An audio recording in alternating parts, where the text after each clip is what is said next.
Taraji and myself, it's an honor to present actress Danielle Brooks with the Palm Springs International Film Festival Spotlight Actress Award. Drum roll, everybody, drum roll, everybody, drum roll, everybody. Danielle Brooks!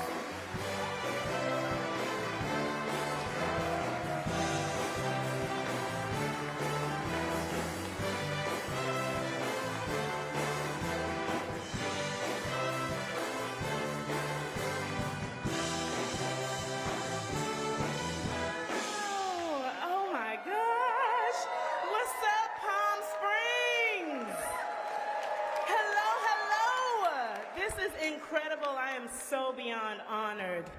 And thank you guys for those kind words.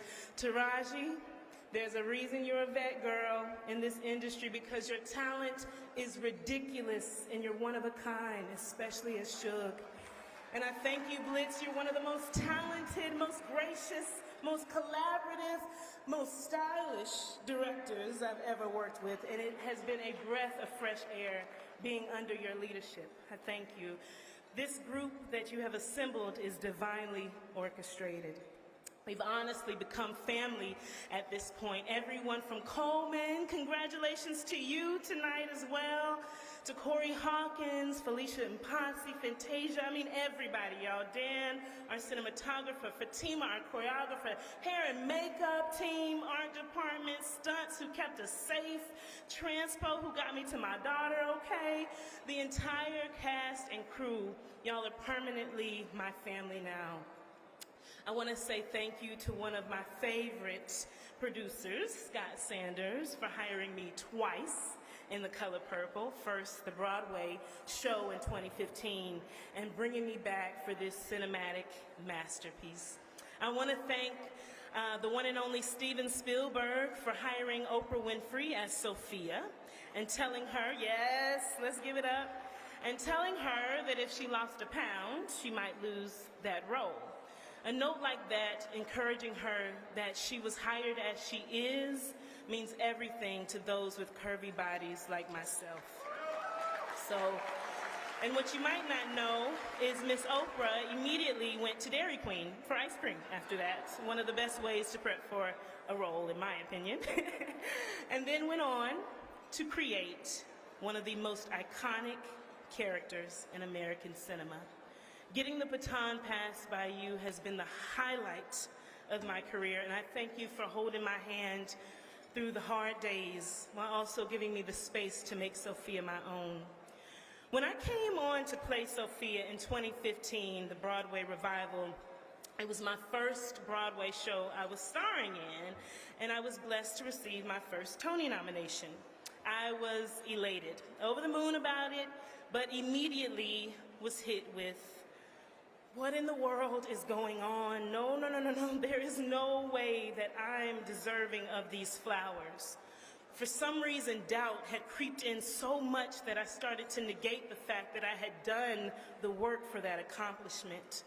I was managing taping an entire season of Orange is the New Black while juggling, thank you, 8 shows of a Broadway show. And I'm telling y'all, it's only 7 days in a week. And prior to that, I had studied at Juilliard for 4 years.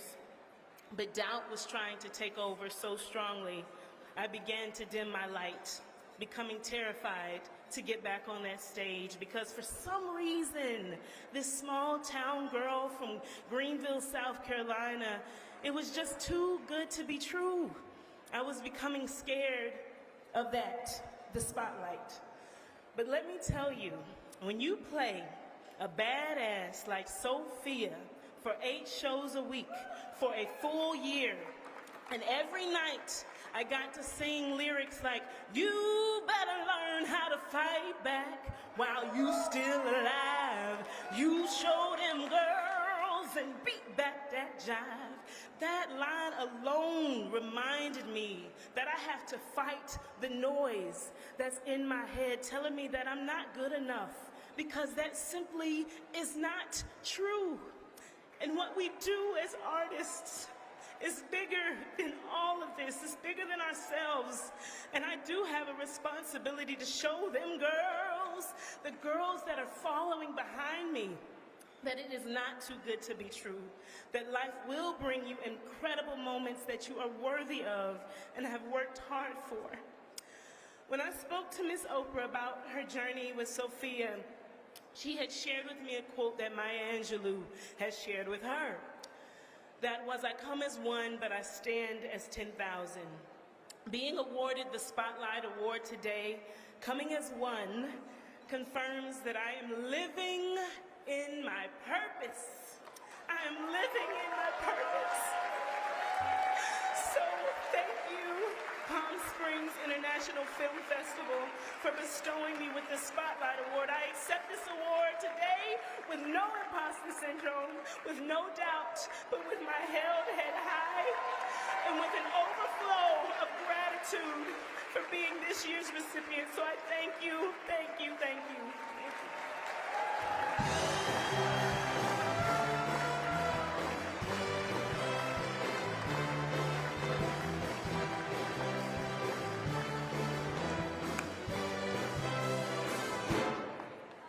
That's one badass who took my breath away with that speech. Wow. Congratulations once again to the magnificent Danielle Brooks. What a powerhouse performance. And now, to present the Icon Award, please welcome Screen Actors Guild Award and Golden Globe winner, Sandra Oh.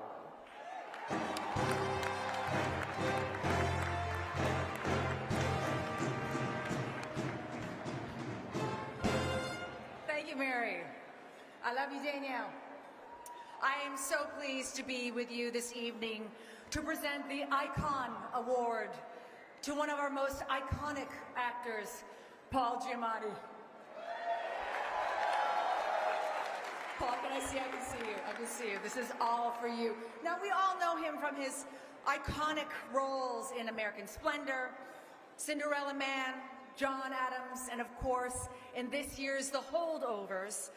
But I just wanted to mention one film where I had the good fortune to share the screen with him. The film where his iconic status was truly launched, and that, of course, is Big Fat Liar. Oh, not so familiar? Okay, well, iconic. Iconic. Paul is one of the best actors I have ever worked with, because he just has, like, chops for days. When we were working on Sideways, one of my favorite moments happens at the end of the film. Guess? When his character Miles is speaking to his ex-wife, who tells him that he's pregnant. And you can see on Paul's expression, from his expression, you can hear Miles's heart cracking. His mouth is smiling, you know, appropriate, polite, but his eyes are doing something completely different. You see the character's mournful recognition of his life choices. And now, in The Holdovers, we get to see Paul express so much with both eyes, doing very different things in very different directions. You got that joke. And as always, the complexity of his character's soul is palpable. It's a performance we have always known was there and have been patiently waiting for.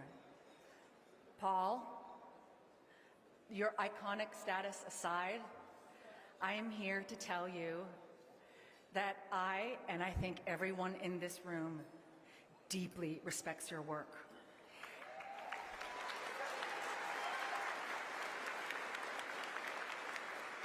And are thrilled to see you in The Holdovers, in a part that is worthy of your ability to attack language, to be able to perform pathos and humor with unparalleled depth, and to be able to create an odor-challenged, alcoholic, strabismus-inflicted character, and if you don't know what I'm talking about, you have to see the movie, into an icon for the ages. Let's please take a look.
join me in celebrating Paul Giamatti.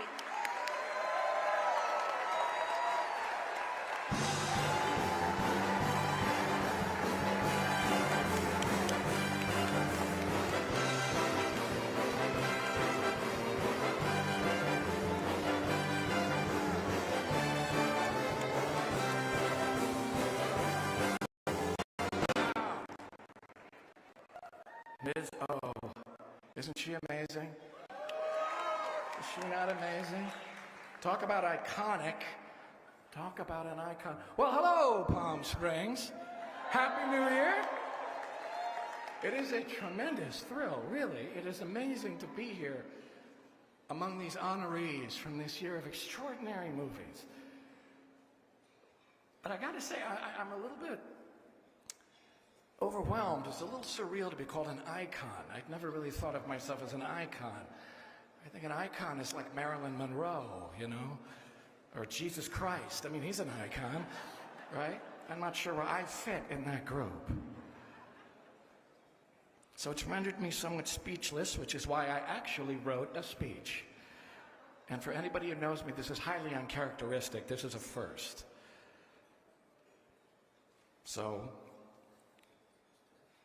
let's see how this goes. Past couple of months have been pretty extraordinary for me. I'm in this beautiful movie, The Holdovers, which has a lot to say about human connection, empathy, teaching, learning, growing, memory, the past, loss. So it's made me think a lot about these things in regard to my own life. And as I was preparing for this, I was remembering the very first play I was ever in, like proper play that I was ever in. It was in high school, at a boarding school, not unlike the one in the movie, in the great state of Connecticut. Yeah, shout out for Connecticut. And those places are strange because they're kind of rough. And I was a miserable, miserable child. A little shy, bit of a misfit. And this wasn't a great play. It was kind of a weird, old play by John Steinbeck, of all people, called Burning Bright, about middle-aged guys growing older and confronting their mortality. So it made a lot of sense to have me and another 16-year-old kid do this with sort of the white powder in our hair, getting sort of increasingly geriatric as we did it. It was wonderful. And in fact, it went over huge. It was great.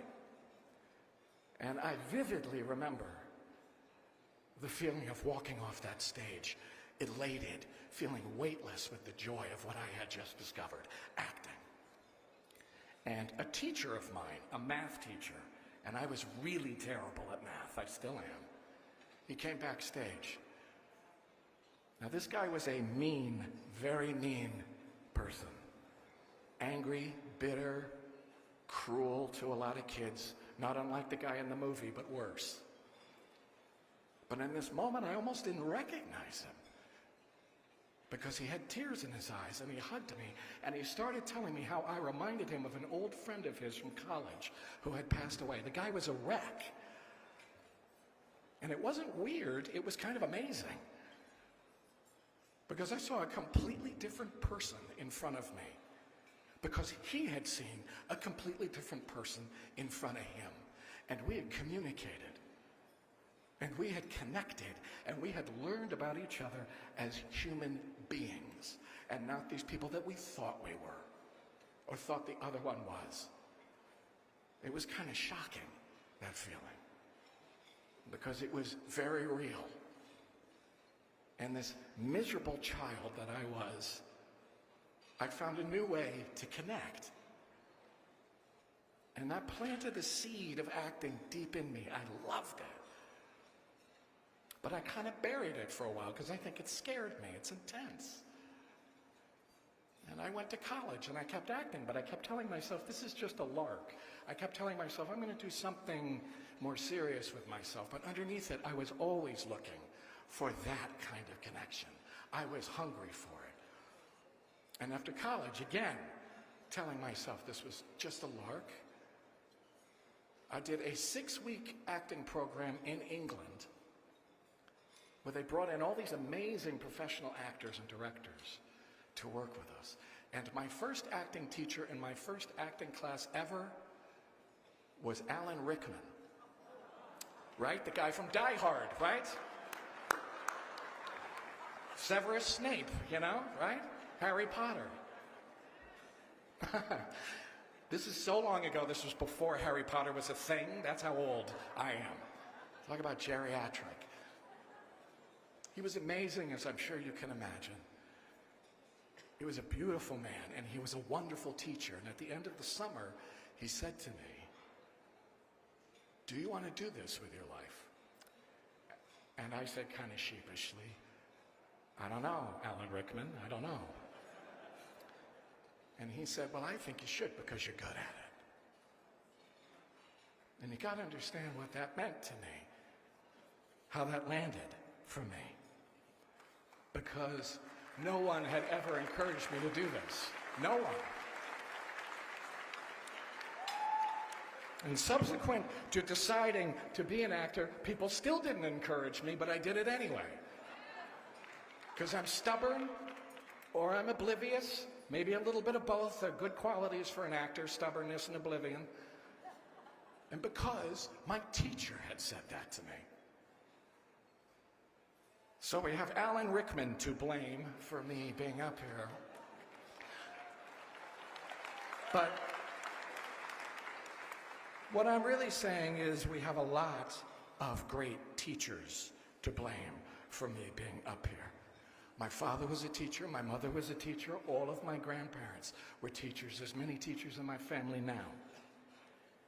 And the more I do this, the more I think acting may be a kind of teaching.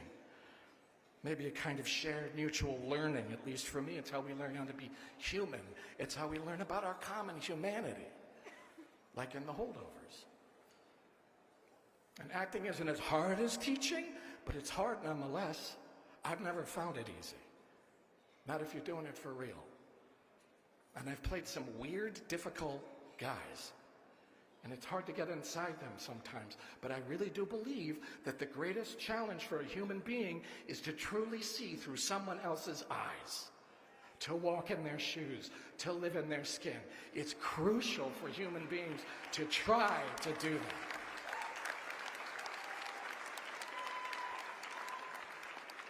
I'm privileged to do it for a living. A lot of us in here are. I perpetually feel I don't get it right, so I have to do it again to try to get closer to the truth of someone else's experience. The stakes are really high. If I can help someone I have never met feel seen, or if I can help a total stranger see someone else, truly, that's everything. That connection is everything. I'm in love with it. I'm addicted to it, and I always have been. All my frickin' life. I think about when I started out, it didn't matter what I did. I did weird black box theater in Seattle. I did industrial films for Boeing. Seattle, Boeing. I did so much random stuff. To get to the stage tonight, I did a lot of weird little bit parts. My first role on camera was a ABC TV movie with Linda Evans. I played a character called Heckler Number 2, a guy in a bar. I heckled somebody. I was the second guy doing the heckling to distinguish me from Heckler Number 1, which was the part. That's the part you really wanted. I played an under 5 part on NYPD Blue. And the part was called simply Man in Sleeping Bag. I had one line. I didn't see nothing, man. I hope I did it better then than I did it just now, but I'm not so sure. And lately, journalists have been bringing this up a lot, these parts. And I laugh about it, it's funny, but the other day, someone asked me, wasn't it frustrating playing these parts, feeling you might never achieve the dream? And I said, I don't know, I was connecting, I was growing, I was learning, I was working. That was the dream.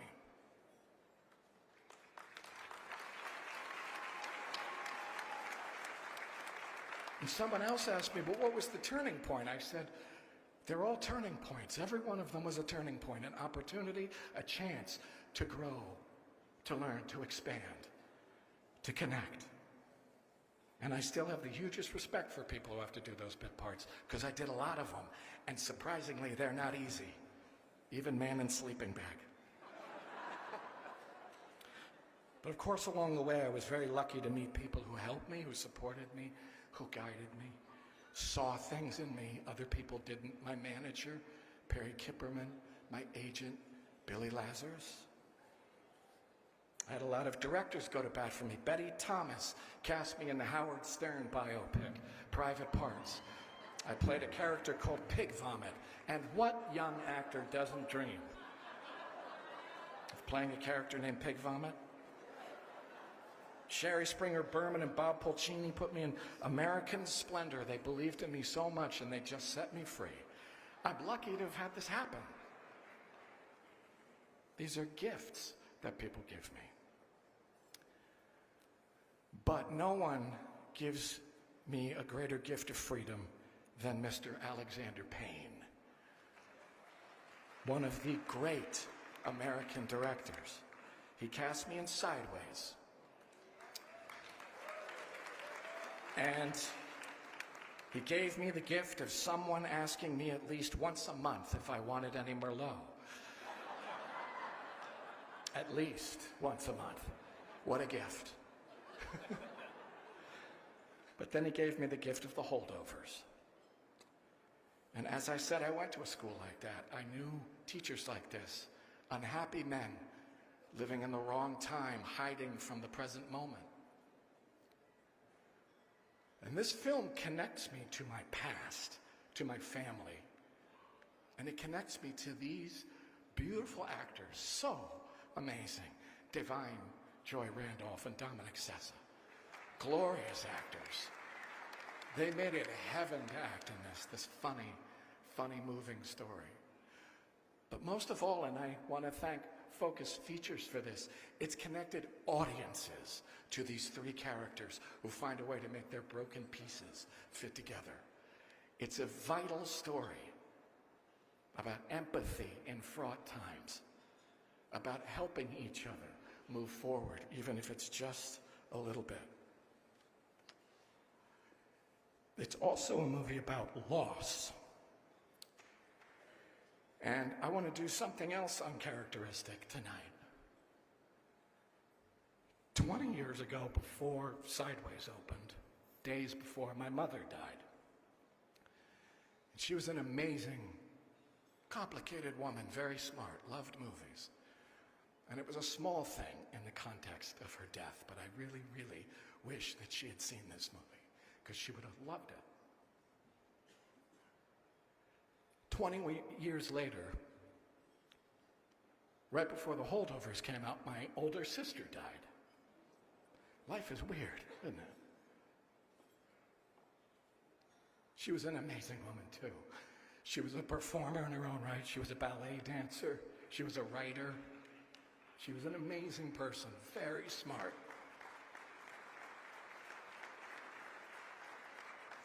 I wasn't being totally truthful when I said no one encouraged me, because she did. She always encouraged me. She saw every play, she saw every movie, and we'd talk about them. And I would learn more about what I had just done, because she was so smart, and we connected. And it's a small thing in the context of her death, but I really, really wanted her to see this movie, because she would have loved it. So I just want to remember her tonight. She would have given me no end of shit about being called an icon. She would have teased me. But I know she would be proud. Thank you.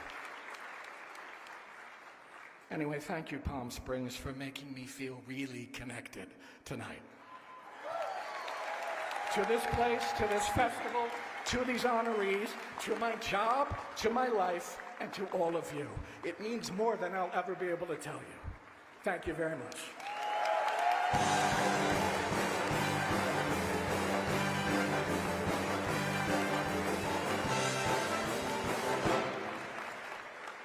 Paul Giamatti. amazing, and it's a beautiful picture. If you haven't seen it, you must. And I know everybody who has seen it hopes that Paul and Alexander Payne collaborate again soon, but I'm worried about Paul's family now. Yeah, I know, it's not even funny, but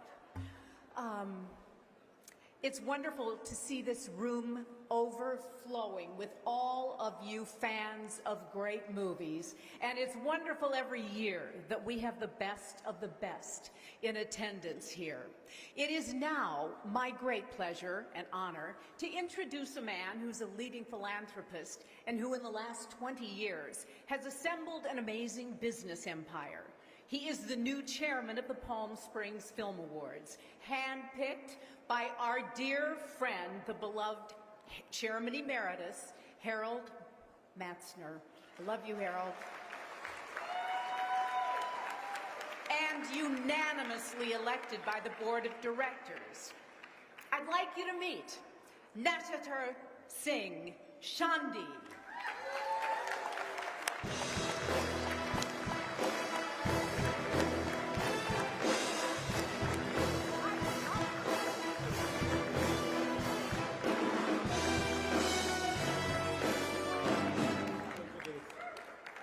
Just amazing. Mary, thank you so much for the lovely introduction, and welcome back for your 20th year hosting this amazing and a one-of-kind event. For those who don't know me, my friend call me Chandi.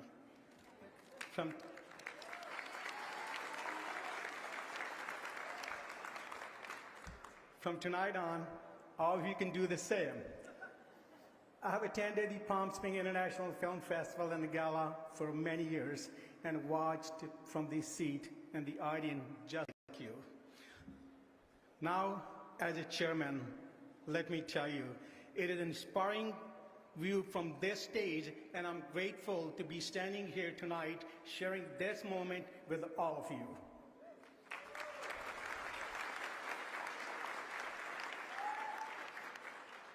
It is my sincere pleasure to welcome you to our 35th Annual Film Award Gala, an evening dedicated to honoring the best in cinematic excellence. In the last 6 years, 56 of the Gala's 63 honorees were later nominated for Academy Award. In the same year, they were honored at our Gala.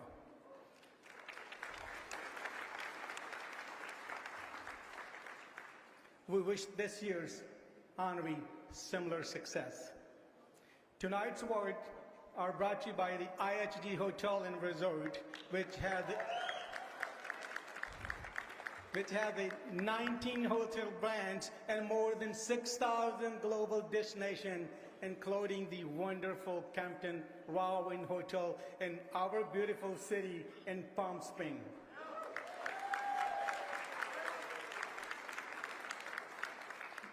Entertainment tonight, which brings us the talented Mary Hart, and reaches millions of viewers daily, leading sources, entertainment, and celebrity news with access to Hollywood's biggest stars.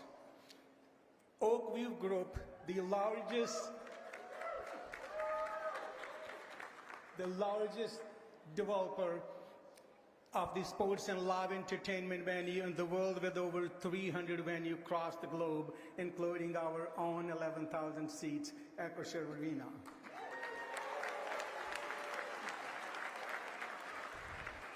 Thank you to your unwavering support. Tonight's event has raised over $2.8 million for the education and culture program of the nonprofit 501c3 Palm Springs International Film Society. Thanks again to all of you, our sponsor, and thank you to all you. Now, I would like to recognize the honorary chairman of the Film Award, the Palm Springs Mayor, Jeffrey Bernstein.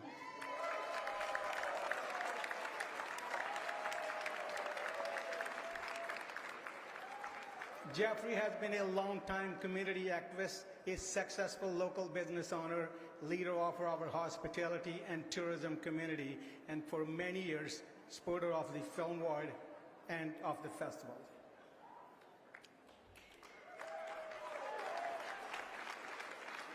Agua Caliente Tribe Chairman Reed Milanovic, a young Columbus and intelligent leader who is leading his sovereign nation to a great economic success while protecting the tribe's core cultural value, including the retention of the tribe's native language. He has been on the Tribal Council since 2014, and for 28 years, Reed was at his father's side, the respected tribal chairman Richard M. Milanovic.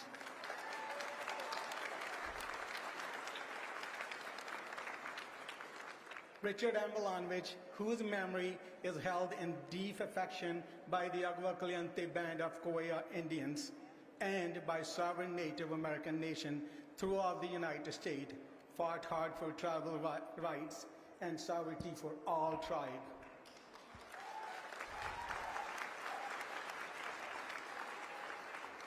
Ultimately, he played a key role in bringing casino gambling to his tribe, the Coachella Valley, and the entire nation.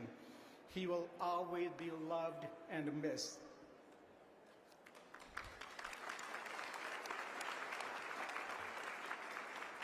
And in addition to providing a world-class event for you tonight, please know your safety is our priority.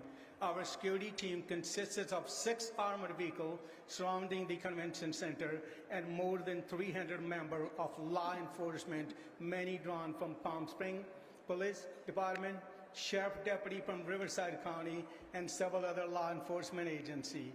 A big thank you to all of you.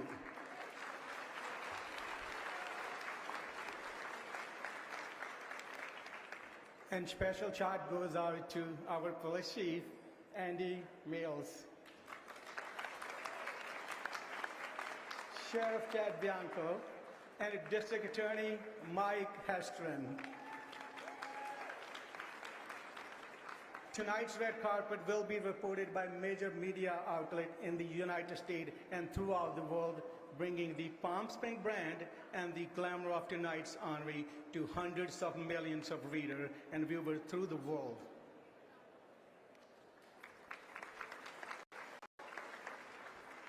Now, I would like to take a moment and acknowledge my dear friend, Harold Mattner.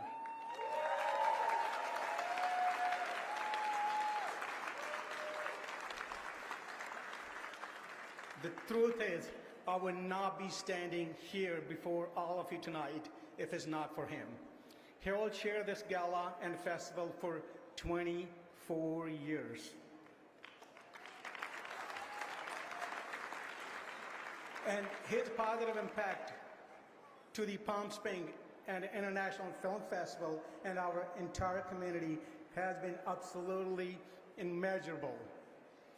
Please join me, round of applause, as we recognize and thank my dear friend, Harold Mattner, to his personal commitment and unforgettable impact and contribution to this world-class event. Please give him a token of love to standing ovation to my dear friend, Harold Mattner. We love you all. Thank you.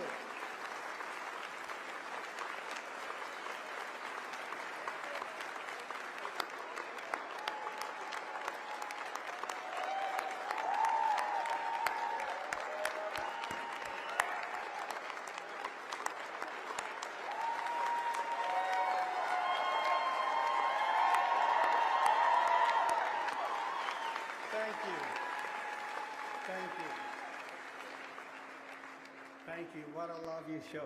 Amazing. We love you all, Harold. My deepest gratitude goes out to Harold and my executive committee and my fellow board member, Festival Artistic Director Lily Rodriguez, Managing Director Rhea Woodson, and Film Award Director of Operation and producer of this show, Christina Sassi.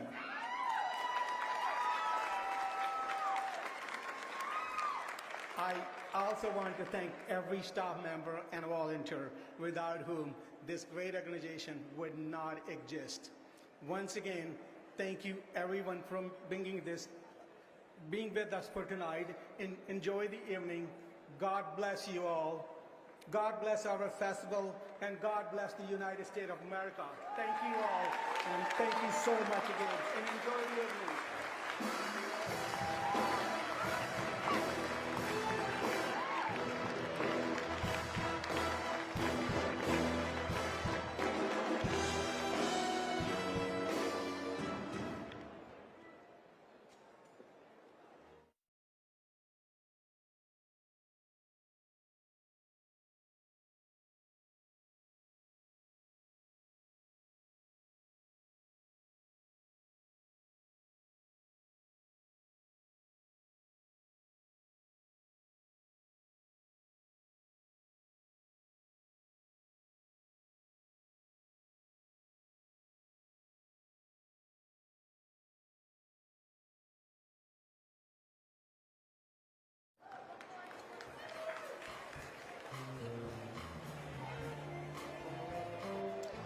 Here's a look at our other sponsors, beginning with the title sponsor of the Palm Springs International Film Festival, the City of Palm Springs.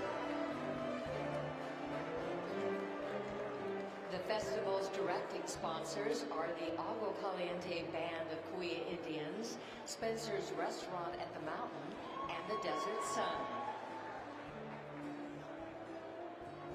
The festival's presenting sponsors are Bank of America, Eisenhower Health, and the City of Cathedral City. Visit Greater Palm Springs, Regal Cinemas, and Wintech Energy Limited. The festival's platinum sponsors are Desert Care Network, Agua Caliente Casinos, and PS Resorts. Chihuly Studio, John Kennedy Studio, Coda Gallery, Ocean Properties, The Shank Store, and Stampede. The festival's supporting foundations are the Harold and Arlene Schnitzer Care Foundation, the Annenberg Retreat at Sunnylands, the Anderson Children's Foundation, the Owen Foundation, the Houston Family Foundation, the Foundation of the Palm Springs Unified School District, and the Smaby Family Foundation. The official wine of the Film Awards and the festival is Camus Vineyards. The official spirits of the Film Awards and the festival are Beam Suntory. The official host hotel and media center is the Hilton Palm Springs. And the official merchandise partner of the festival is Destination PSP. Again, our immense gratitude goes out to all of our sponsors. Thank you so much. And now, please welcome back Mary Hart.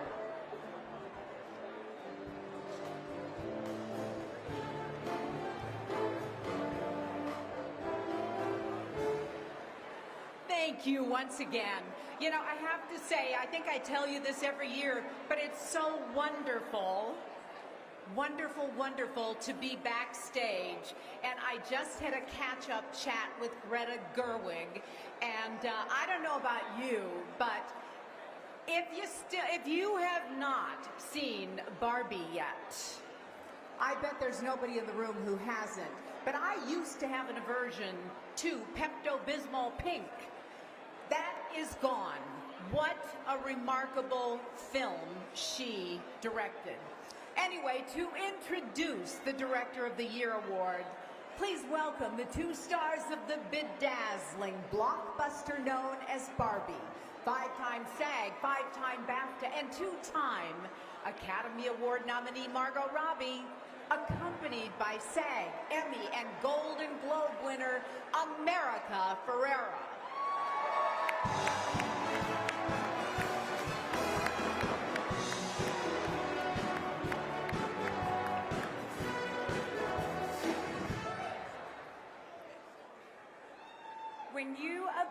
enough to pair a big idea with a visionary director, you win big. You change the game.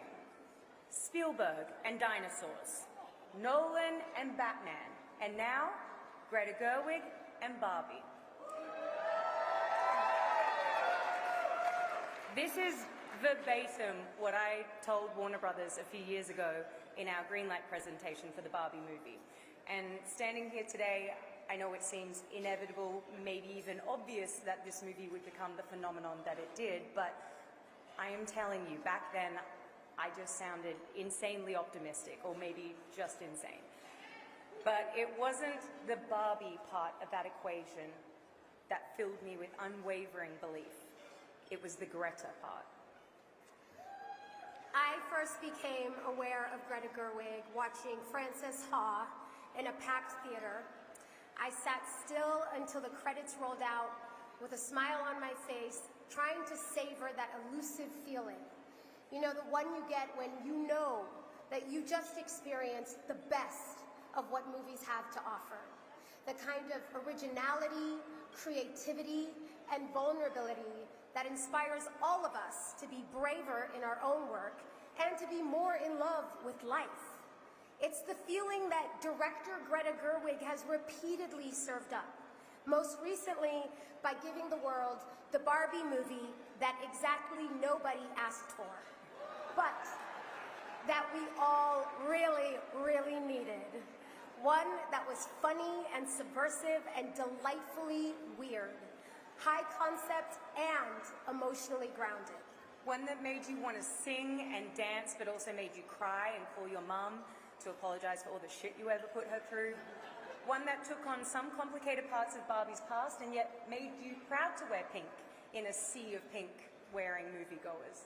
It celebrated the joys and trials of womanhood and yet somehow managed to dignify men who worship horses, acoustic guitars, and fake fur. All of these disparate parts don't logically seem to fit, but in the hands of a visionary like Greta, they become a world of plastic that somehow reveals to us our own universal humanity.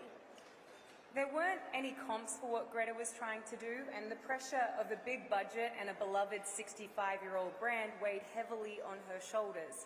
But with Greta, pressure doesn't just make diamonds. It makes a record-breaking cultural phenomenon with planned choreography and bespoke songs that landed 11 Grammy nominations. Within the bubblegum kaleidoscope that is Barbie, Greta Trojan horsed a larger story of what it's like to be human and why humanity, even with its inequities and vulnerabilities, is still better than immortality in a box. Greta got in the pink Corvette and she drove it like she stole it, before anyone could ask her to change course. Barbie is also a window into Greta's unabashed love of cinema. Greta knows that the real world is, as Barbie says, forever and irrevocably messed up. But films help comfort us in times of uncertainty. For Barbie, Greta drew inspiration from everything, from Kubrick's 2001 to The Wizard of Oz, to Singing in the Rain, to His Girl Friday, to The Red Shoes, to the 1960 French musicals of Jacques Demy, to works by Chaplin, Hitchcock, Jacques Tati, Pedro Almodovar, the Bee Gees, and Michelangelo, and I'll spare you the other 500 references. And yet, from all of that inspiration, she created something wholly original, which will now shine alongside the great films that she so admires. In doing so, Greta has blazed a trail for female storytellers. There's a line that always makes me cry in Greta and Noah's brilliant script where Ruth says to Barbie, "We mothers stand still so our daughters can look back and see how far they've come." I believe when we look back at the progress of female filmmakers, we will see that Greta did indeed change the game by running hard and fast so that the next generation could soar. Beyond the box office, all the cultural influence and the critical acclaim, perhaps Greta's greatest legacy will be how much joy she brings to her work, how the love she has for movies, watching them, making them, emanates out of her twinkling eyes, her generous laugh, and her mischievous smile, and it infects all in her orbit. It is a special kind of director who compels every crew member at every level across every department to work at the peak of their craft while making it look and feel like child's play. We all knew we were a part of something special, and we felt fortunate to be in service of Greta's brilliant vision. So let's take a look, not only at Barbie, but at Greta's many brilliant visions. Okay, ladies, let's do this. Mr. Brooke, there's a girl. Oh, there is a girl. That's a girl. You should just go to City College. You know, with your work ethic, just go to City College and then to jail and then back.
On behalf of all of the Barbies and all of the Kens, and Gloria and Alan and Midge and Warner Brothers and Mattel and our entire cast and crew, it is our honor to present the Palm Springs Director of the Year Award to the incomparable, beautiful, buoyant, and absolutely brilliant Greta Gerwig.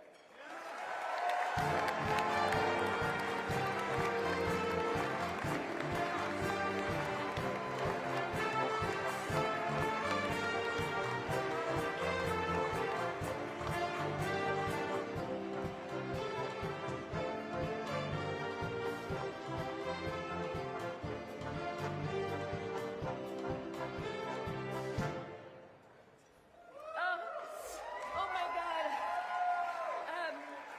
Maybe I will put this beautiful thing down for the moment. Oh, Margot and America, that made me cry, and I was not meant to cry. I'm not supposed to cry, but I did. Thank you so much to the Palm Springs International Film Festival and Margot and America. I cannot believe we got to make this film, and I pinch myself every day that I had brilliant collaborators like the two of you. I can't thank you enough.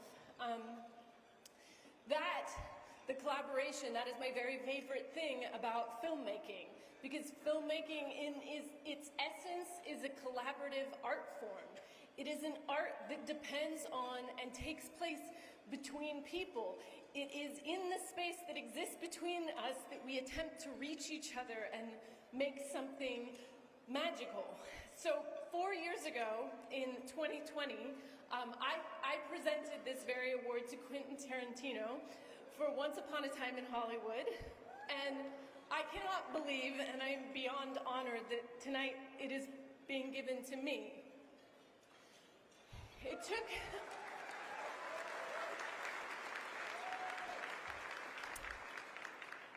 me a long time to say out loud that I wanted to be a director. But when I finally did say it, that I finally did say I wanted to direct and I did it, it was like getting to fall in love with movies all over again and to declare that love in the boldest terms possible. My parents told me that the first film that they took me to was a re-release of The Muppets Take Manhattan. Yeah, and when the credits rolled, they realized I wasn't in my seat. I had run to the front of the theater and I literally tried to get into the screen. And I feel like I've been doing a version of that for my entire life. I've acted, I've written, I've produced, I've held booms and cameras and bounce boards and thrifted for costumes and done my hair and makeup. But nothing has given me a greater thrill or a greater satisfaction or a greater terror or a greater euphoria than directing. It is the way that I can live inside of a film for the maximum amount of time, to be with it through every moment, from the blank page to the it's almost not happening, to the unexpected gift of the light changing, or how an actor understands a scene in a brilliant new way, through the brutal previews and through the finally giving it to the audience. And I get to be with my very favorite people, show people. From producers to sound designers to actors to editors to grips to composers to set decorators. I love show people, and it is the honor of my life that I get to count myself as one of them. Every time I go to the movies and the lights go down, I get a chill and I say to myself, this is my very favorite place in the world to be. I cannot believe that I get to add my own films to what the story of cinema is, and I will spend the rest of my life forever running towards the screen trying to get in. Thank you. Thank you. Thank you for this award. I'm very grateful. Thank you. Thank you.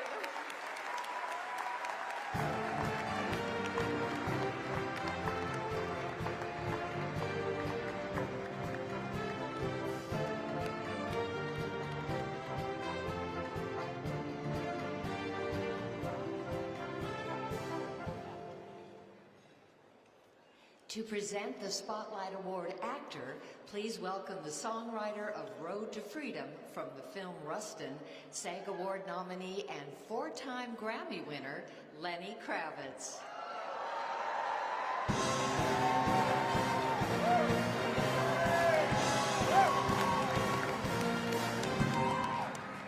Good evening, good evening, good evening. Thank you. Coleman Domingo is many things. He's a teacher, an activist, a playwright, a producer, a kind, generous, and hilariously funny man, and a brilliant and talented actor. Tonight I'm here to celebrate Coleman's performance as Bayard Rustin in the film Rustin, as well as the dynamic career that led him to this starring role. Coleman Domingo is considered one of the greatest actors of our time. The actor, writer, director, and producer has claimed his place in the spotlight. I met Coleman in 2013 when we acted together in The Butler, and we've been friends ever since. When I see Coleman acting, I only see the character and not my friend. Coleman is timeless, not just his style, but his very way of being. When I was asked to write the original song for Rustin, I heard my mother's voice in my ear saying, "You need to do this." My mom was a black woman, an activist, an actress, and a pioneer, and I felt a great sense of personal purpose. It was an honor to help in sharing Rustin's legacy.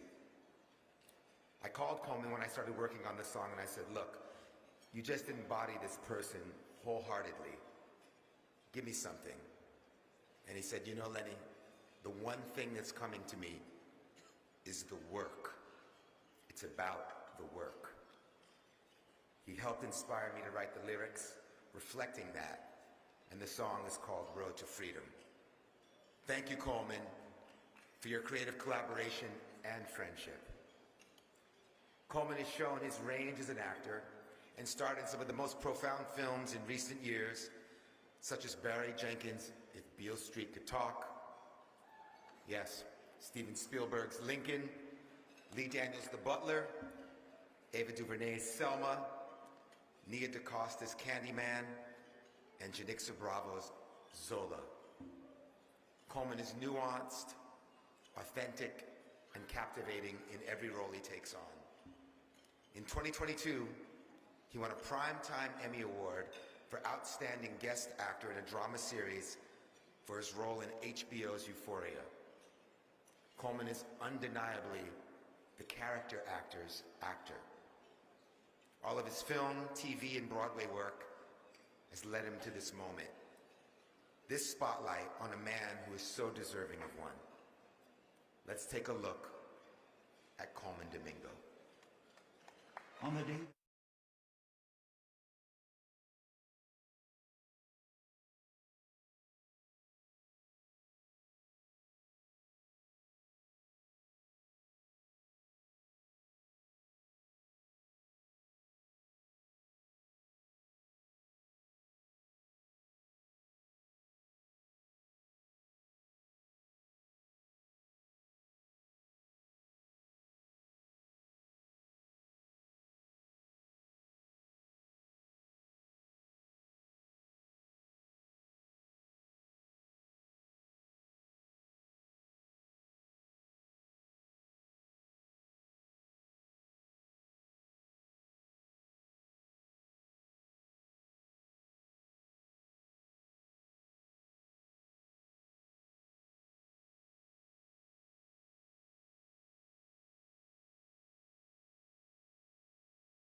Bayard Rustin never had the spotlight he deserved at the time of the march.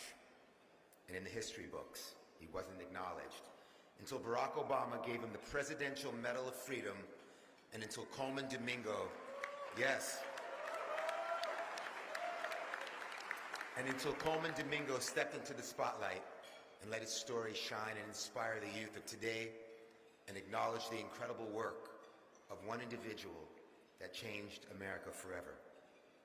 Coleman Domingo, you are so deserving of your own spotlight for all that you've done in your career, and especially for how you brought Bayard to life. It is a performance for the ages, and I'm so honored to be here tonight to present you with your Spotlight Award.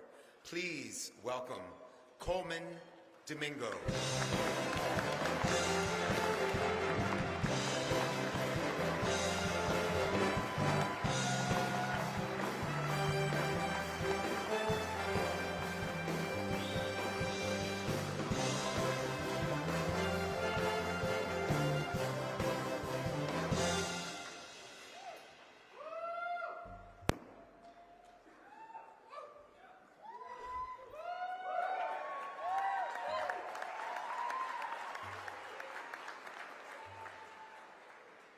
Lenny, thank you from the bottom of my heart. Your friendship and camaraderie means the world to me. From the butler to the Rustin, we have been getting into good trouble together, and I thank you. I'd like to thank Nishatar Singh Chandi and all the artistic work that you do to support here at Palm Springs International Film Festival. Thank you all for this meaningful recognition. I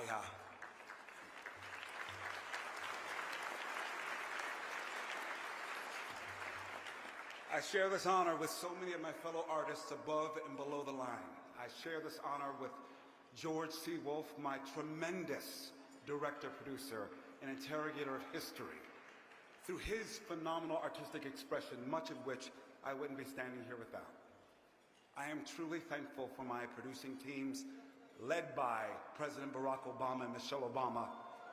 Yes, the entire team at Higher Ground, my exceptional lead producers, Tonya Davis, Mark Wright, and Bruce Cohen. I am truly thankful for the kind and gentle hands of all the work that everyone at Netflix has created around this shining of 1 billion flashbulbs on this unsung, exceptional human, Mr. Bayard Rustin.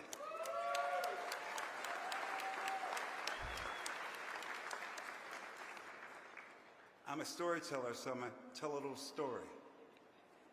On April 26, 2021, at 4:40 p.m., at L'Horizon, right here in Palm Springs, as me and my husband were on a sunset walk around the property, I received a phone call from producer Bruce Cohen. Hello, Bruce. Hello, Coleman, he said with a smile in his voice. On behalf of Netflix, President Barack Obama, Michelle Obama, Higher Ground, and George C. Wolfe, we would be honored if you'd be our Bayard. That happened right here in Palm Springs.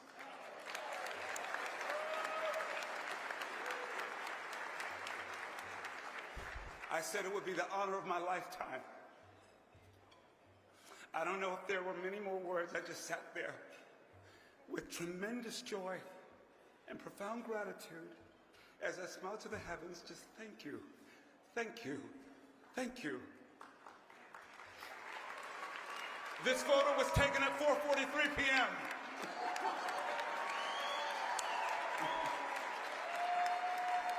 I came to Palm Springs, as we all do, to replenish and restore. I've always felt a spiritual connection to this desert land, knowing that beautiful things can bear fruit in places that were once thought to be barren.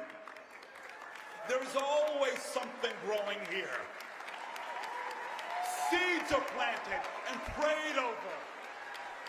And then there is that special ingredient that one needs to sprout in any desert, and that is faith. And faith is what has brought me here. That is what's brought me here. So much faith that many have in me. To lead a film that hopes to inspire all of us to come together collectively and demand change. To protect all of our civil and human rights. To imagine that when we have faith in one another, what an extraordinary world we could build.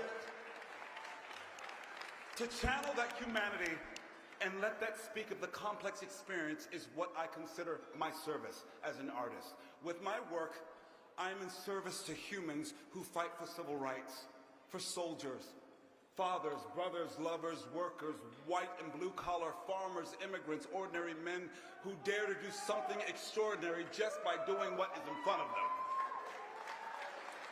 I tell you, Bayard Rustin is my personal hero, but I never saw him as self-aware, as he was just trying to right the wrongs in the world for all of humanity. He also included curiosity and playfulness. Bayard lovingly, joyously, ambitiously fought for the rights of mankind. I am beyond grateful to have been a part of bringing Bayard Rustin out of the shadows of history and placing him where he belongs, center stage in the legacy for the fight for civil and human rights.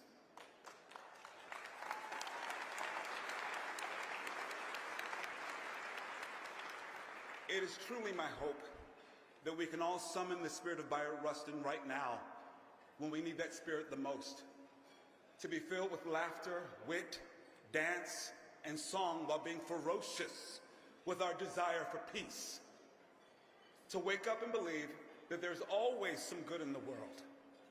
We just have to fight for it. Thank you for honoring my work.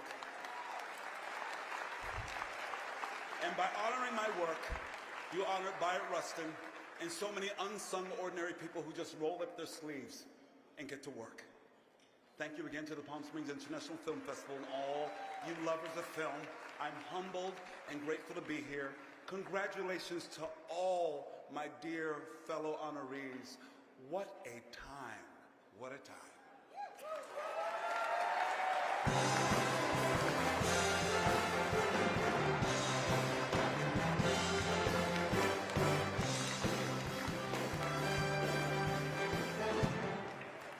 Coleman, that was so beautiful. I need a little audience participation for a moment. We are celebrating anniversaries, 35 years for our festival, 40 years for Footloose. But there's another one that we haven't mentioned yet, and that is for the 50th anniversary of the Midnight Special. There is a wonderful producer in the audience who I sleep with every night, and it is his 85th birthday tonight. So would you help me sing happy birthday to my husband, Bert Sugarman?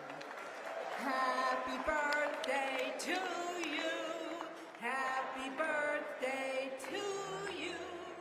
Happy birthday, dear Bert. Happy birthday to you.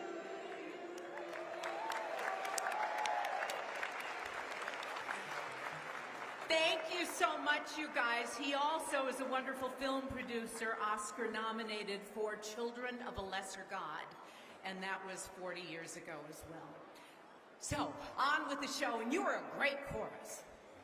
To present the Breakthrough Performance Award, here again is the recipient of tonight's Icon Award, Mr. Paul Giamatti.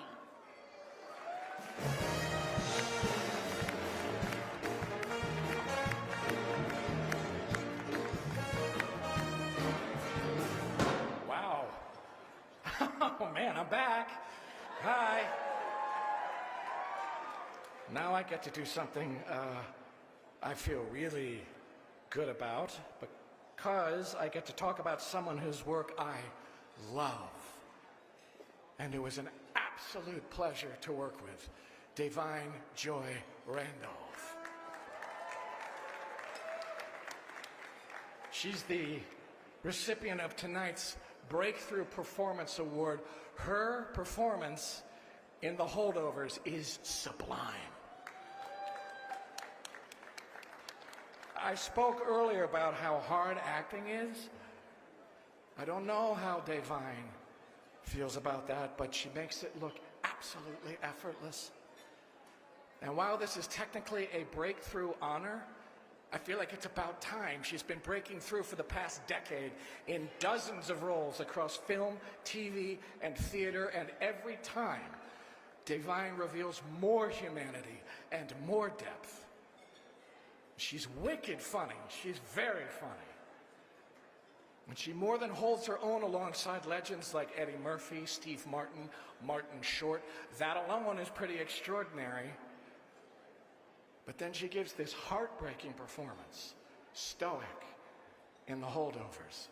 And she shows everybody what a powerhouse of an actress she really is. She modulates between comedy and drama perfectly, and everything in between with rare ease. She's never sentimental. She never does anything cliched. Every choice is original. In her hands, the character is played like quiet, soulful music. Listen to her voice. She has a beautiful voice. She trained as an opera singer. But underneath, there's immense pain simmering because of the day-to-day banality of taking care of these privileged little shits, as she calls them, who have no earthly idea what this woman has been through. And she copes by releasing little digs of sarcasm and wisdom until the scene in the kitchen where she's overcome by the loss of her son. It's extraordinary. Huge range, incredible subtlety. She built a performance that's extraordinary to watch, and it was an honor to act alongside. I can't wait to see what she does now. She has a huge future. She's on the threshold of enormous things. On set, she is a marvelous scene partner. And if you're ever trapped in a sterile boarding school in the middle of winter with no heat, there's no one else you'd rather have by your side than Devine.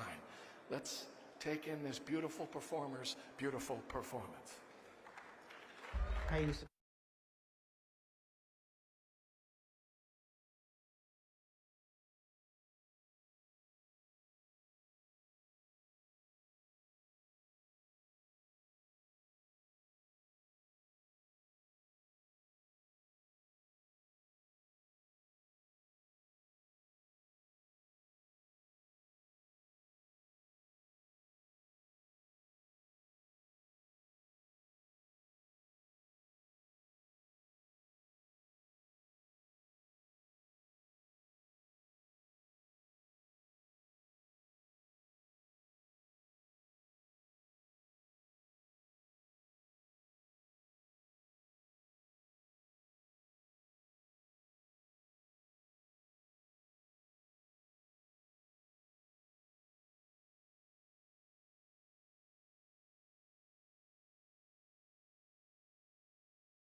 This is lovely.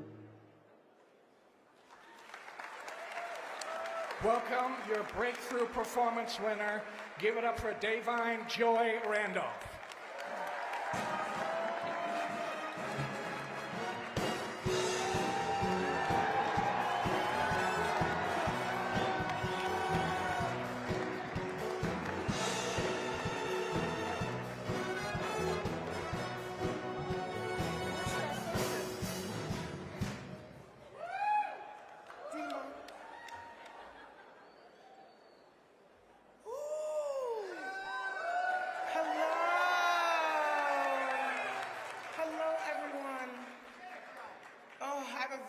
Publicist. She hit that tribute video from me, and that was deeply, deeply moving. It's different when you see it, you know? I think we go and we go and we go and we keep our head down, but it's different when you see it. I cannot believe that I am in this room right now.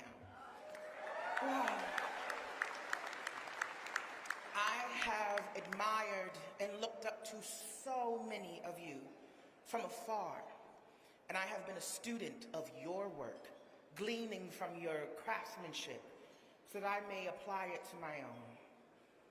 I have been so blessed to work with so many of you in this room, and I would like to thank you for your generosity, your support, and your wisdom as I have traversed the beginnings of my career. This is truly a surreal moment for me. As you all can probably imagine, Working on holdovers has been the gift that keeps on giving. Thank you. I am so honored.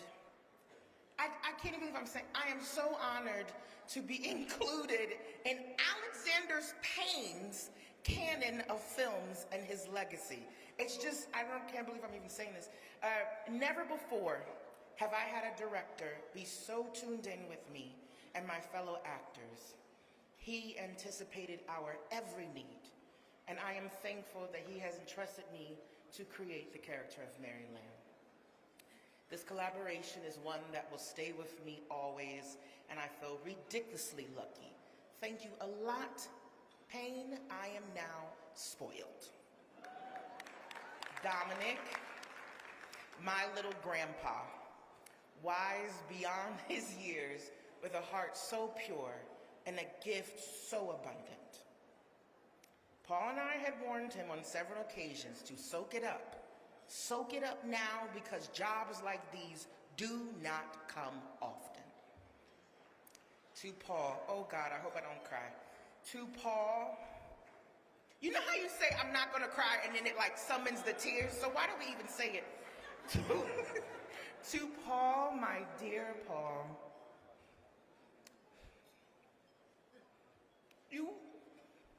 you are my North Star. You are the best leader any actor could ever ask for. You are the creme de la creme. Thank you for caring about me. Thank you for checking on me.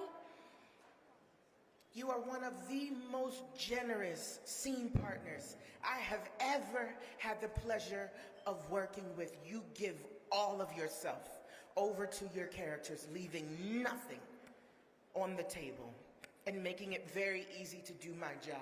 You are a class act and a gentleman, and it will be one of my greatest, please.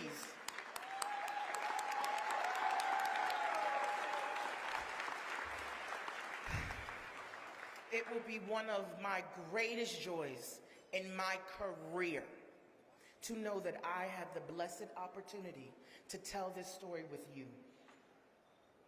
Thank you to my entire team for not only assisting in bringing this project to fruition, but also for championing me during such an auspicious time in my career. Acting and I have been in an interesting entanglement. As you might know, I started my career as a classically trained opera singer, and by a twist of fate, collided into acting unintentionally.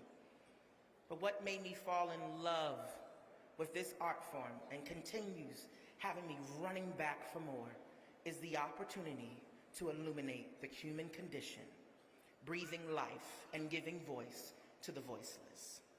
Like a neurotic psychoanalyst, I love diving into the character and chipping away with surgical precision at what makes them tick. Throughout my budding career, I have been intentional, very intentional, about the roles that I have taken on. Always on the hunt for a flawed and complex human being, which is why when Mary came to me, I felt, this will be the defining moment.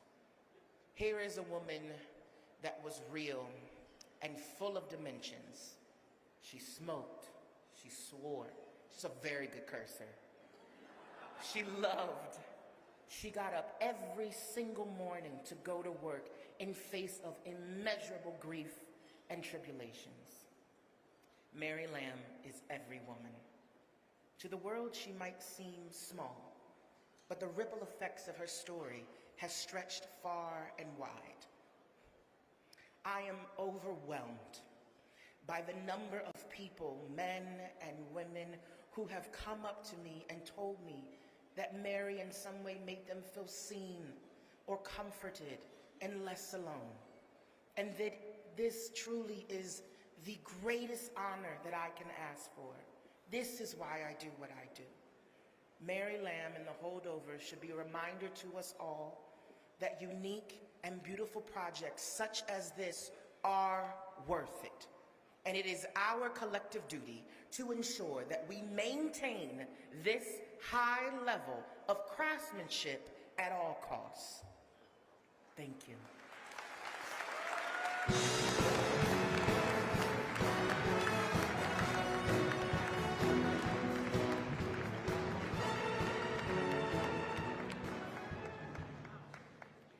To present the Desert Achievement Award actor, please welcome a star of Oppenheimer, double Academy Award nominee, and three-time Golden Globe winner, Robert Downey Jr.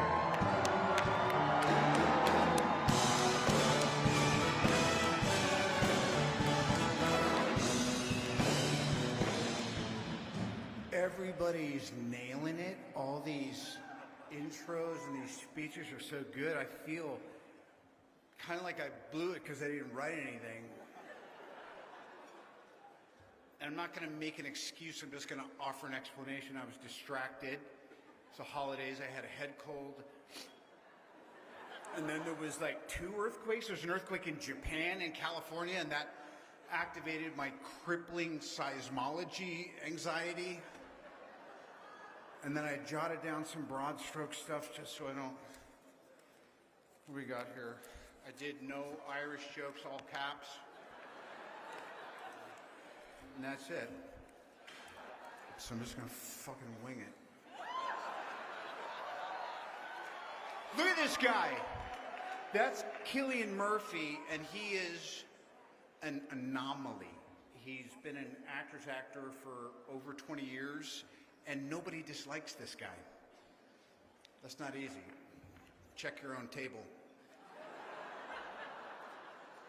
Whether it was in his early career, movies like 28 Days Later, Disco Pigs, that was a standout, The Wind That Shakes the Barley, or the insanely popular, it's here for Peaky Blinders, for his role as Thomas Shelby. His character work and his on-screen intensity, it just never fails to captivate. It's freaking titillating. And while we all feel we know him from practically every Christopher Nolan film, the characters in all those films, they were largely supporting roles. So I've gotten to know Chris a little bit. He is a long game guy. And so when he picked, and you know, the announcement for Oppenheimer was made with Mr. Murphy as the lead, it kind of all made sense. It was that kind of generational casting decision that gives you chills, just the potential of it. I remember the moment, I was like, fuck, they're doing this big movie. Look at these big guys, you know, these big movies. But if you think about it, J. Robert Oppenheimer, you know, will always be one of the truly archetypal and enigmatic figures of our time. And Cillian had just signed up for this literally Herculean task. I think I said it right. No Irish jokes. So as Matt, myself, and half of Hollywood, literally, the cast of Ben-Hur, signed up to support him, it was an industry-wide endorsement of the massive capability of this guy, not just potential, you know, that he possessed. I'm going to pause for applause, because someone seemed to kick it off. Biggest non-sequitur applause of the night. Thank you very much. But he hadn't yet demonstrated in a title character in what clearly was, when I heard the announcement, I said, this is going to be event cinema. And then this guy had to prove it. He had to prove it. And I got to watch him work, and I've been in this game for 40-something years, and I've never had an experience like watching Cillian carry the weight of J. Robert on his back, and the whole time with his heart on his sleeve, with all the required sophistication and restraint, and this grueling schedule was brutal. The behemoth arc of emotional stakes, personal sacrifice, conviction, conflict. So, you know, we know the game. When a master filmmaker and lead actor converge at the top of their games to tackle character and subject matter that are historically urgent, it's a joy. And then when it transcends market expectation, reminds us the whole industry is put on notice again that our audience is hungry to be elevated. They're hungry to be challenged, you know, because, again, this is my go-to person over here who's ever kicking this off. We got to talk. audience is deeper and smarter than we might tend to give them credit for. That's all I know, you know. But it was a global phenomenon, literally. Oppenheimer was a global phenomenon. Back to my boy. Let me describe him off the cuff. He's brilliant, he's singular, he's wildly uncomfortable with praise, so I can't wait to make him suck it up. He's fiery, he's dynamic, he's passionate, he's an artist through and through, he's wickedly funny, and he just so happens to also be Irish. He is our Desert Palm Achievement Award Actor Recipient 2024. Let's take a look at his stunning performance.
Give it up for Jimmy Murphy.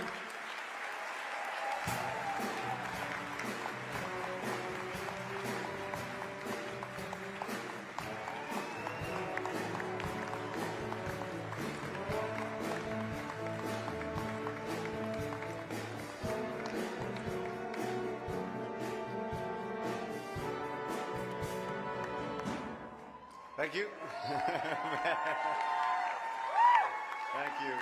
Thank you so much. Thanks, man, for your very, very kind words.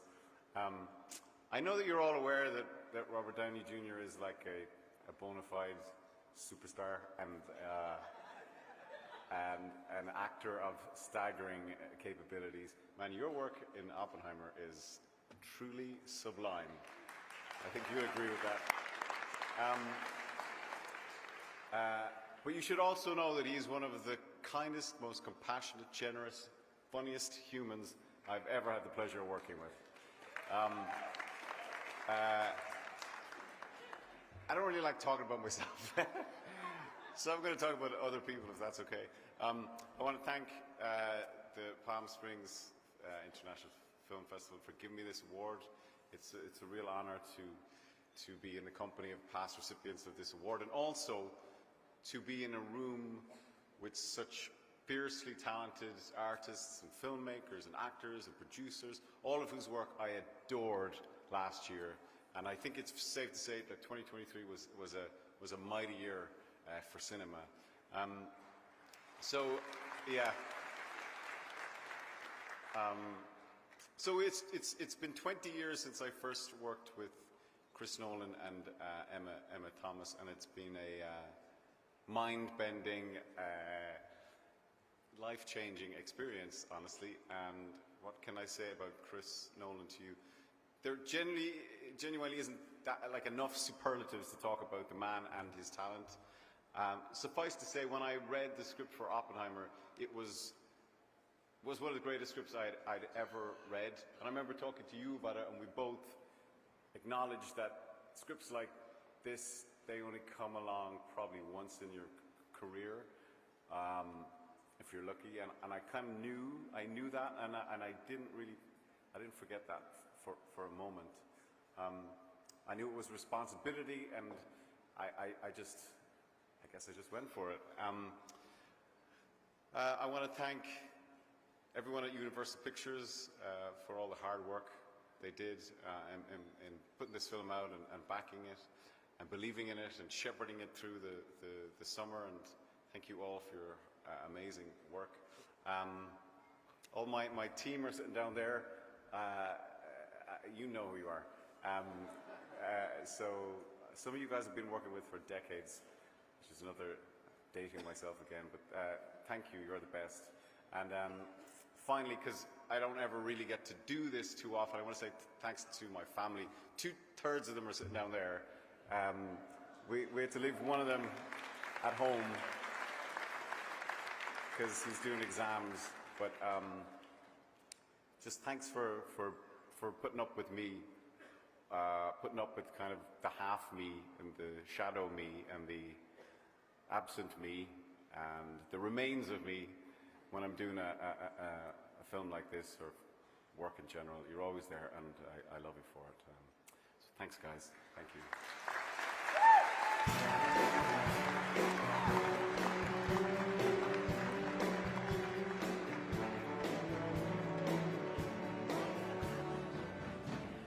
Next up is the Desert Palm Achievement Award actress. To present it, we have the stars of Poor Things, named Best Film at the Venice Film Festival and by the AFI. Would you please welcome 3-time Oscar nominee Mark Ruffalo and 4-time nominee Willem Dafoe.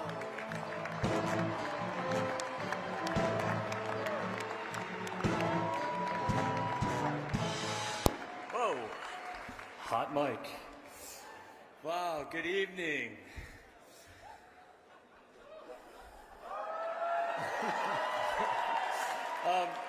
So, Willem and I feel so privileged to have been given the opportunity to collaborate with the wickedly talented winning team of Emma Stone and Yorgos Lanthimos in Poor Things. Emma is a dream acting partner, and she has given a poignant and hilarious performance as Bella Baxter. Witnessing her create Bella has left an indelible mark on us all.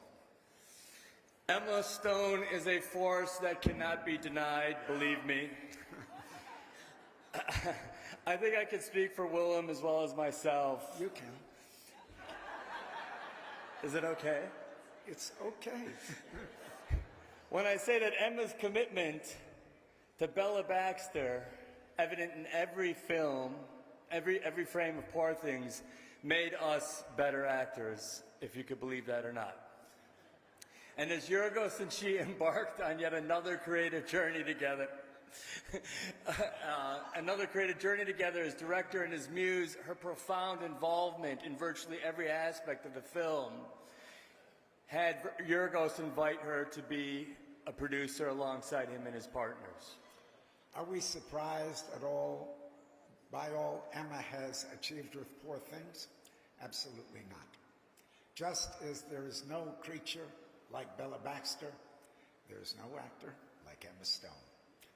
We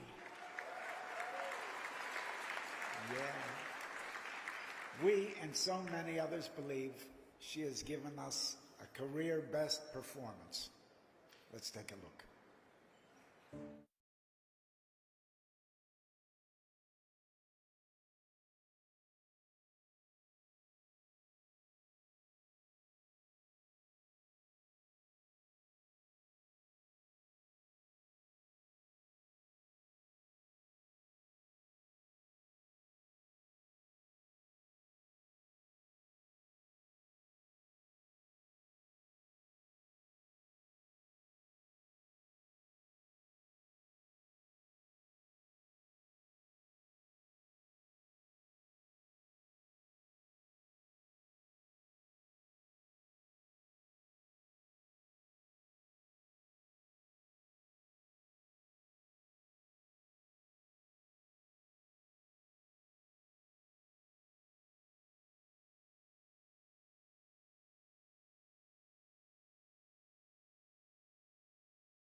please give a stirring round of applause for our beloved star. The unequaled Emma Stone.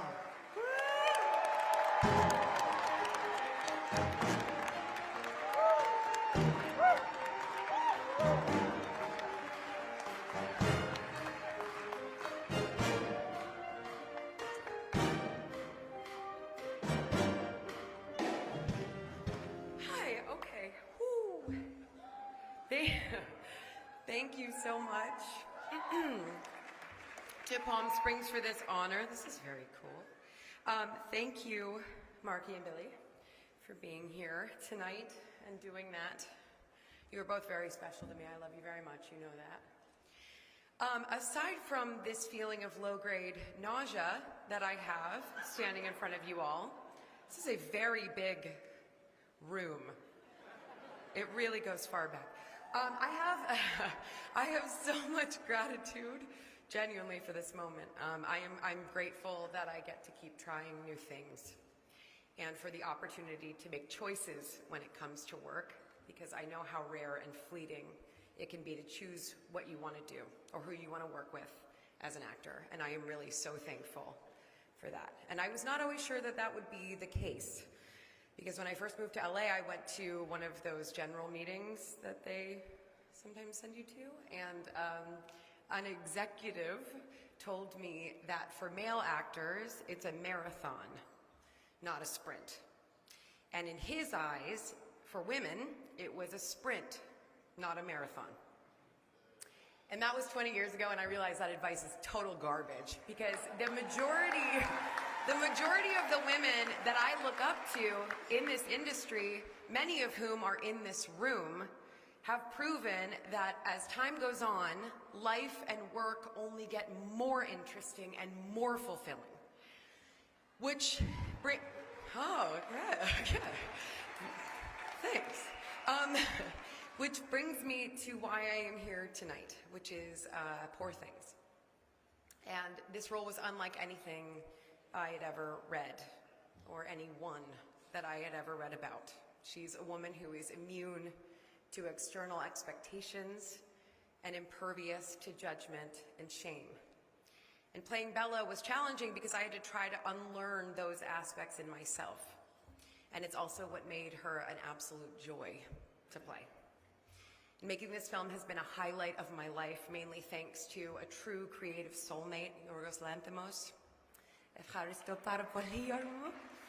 Thank you for everything. Your trust, your humor, your vision, your friendship.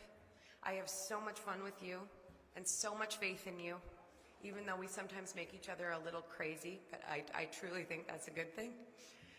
To Mark and Willem and Rami and the rest of our incredible cast, our mind-blowing crew, our brilliant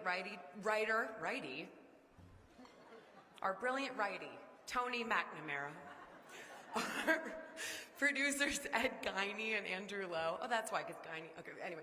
Everyone at Searchlight Pictures, thank you.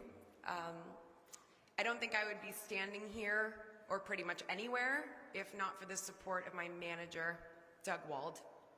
Doug, you are family to me. Thank you for believing in me and for putting up with me. It is our 20th anniversary this year, which makes us, it makes me feel a little old. But like I said before, I think older is even better. So I hope for many more years of the chance to take swings and to try new things and to keep this marathon going. But in the interest of staying in the moment, tonight means a lot to me, and I'm very grateful for it. So thank you so much again. Happy New Year. Thank you.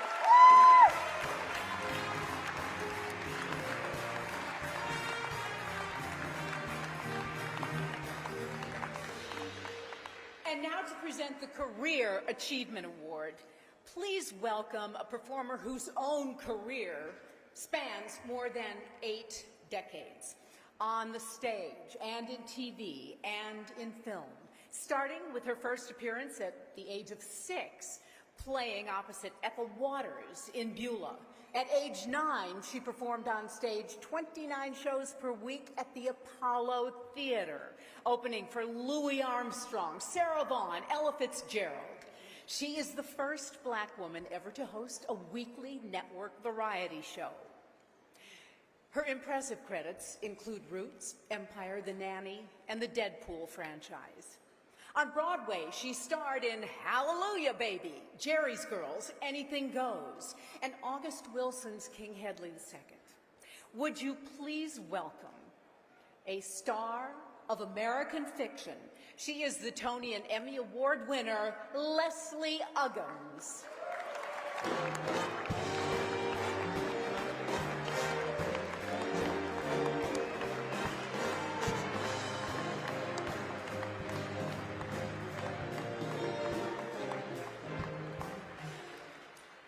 Good evening. This has been such an extraordinary evening. I'm honored to be here, honored to be here. You'll find, my friend, that what you love will take you places you never dreamed you'll go. Tony Kushner, Angels in America. Tonight's Career Achievement honoree, Jeffrey Wright, certainly goes places he never dreamed and takes audiences there as well. On stage and screen, he has inhabited a wide range of fascinating characters, including Jean-Michel Basquiat, Adam Clayton Powell in this year's Rustin, James Bond's trusted CIA informant, Felix Leiter, and in Kushner's landmark play, Belize, the fierce and fiery nurse in New York City who fought for patients at the height of the AIDS crisis. For this performance, Jeffrey won a Tony Award. Jeffrey also won an Emmy and Golden Globe for returning to that role 10 years later in Mike Nichols' TV miniseries adaptation of the play. Our writer and director, the singular Cord Jefferson, has said that as soon as he began working on American fiction, there was only one actor he thought of to play my son, Thelonious Monk Ellison. And that actor was Jeffrey Wright. As Monk, Jeffrey gets to use all the tools in his acting arsenal to play a romantic lead, a block writer, a son dealing with his mother's Alzheimer's, a brother mourning the sudden loss of a sister, and the coming out of his brother in middle age. Of course, an actor with Jeffrey's versatility and nuance has shown audiences many different men. But here, we see them all at once. It is a layered performance filled with emotional family connection and laugh-out-loud comedy.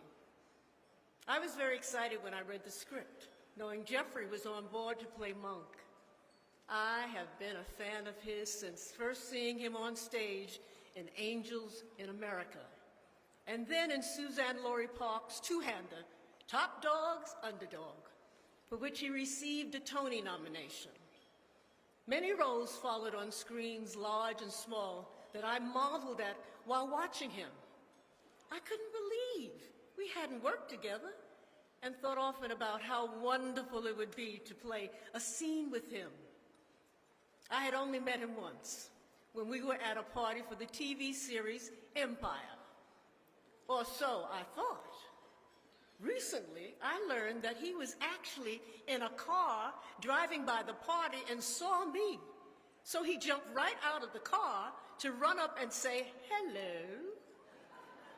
Well, you can imagine how I felt about this a month ago when he told us at a Q&A that he wasn't at that party at all. This is Jeffrey. He runs to what he wants, what he is passionate about, what makes him nervous. I guess he may have had a crush on me when I was younger. Maybe now, too. I may be old, but I ain't dead. Maybe that's what brings him joy. Let's take a look at 4 decades of Jeffrey Wright.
In our film, American Fiction, Sterling K. Brown plays Monk's brother, Cliff.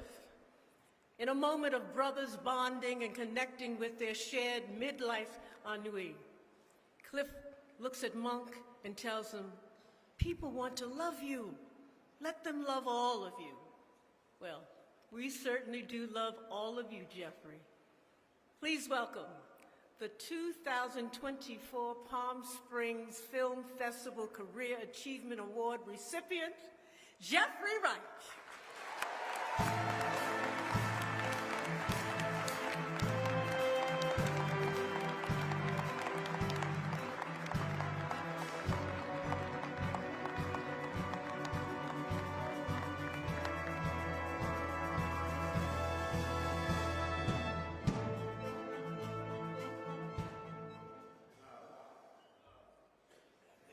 Thank you. I was asked to write some remarks tonight, but what I was not told was that Leslie Uggams was going to present me this award.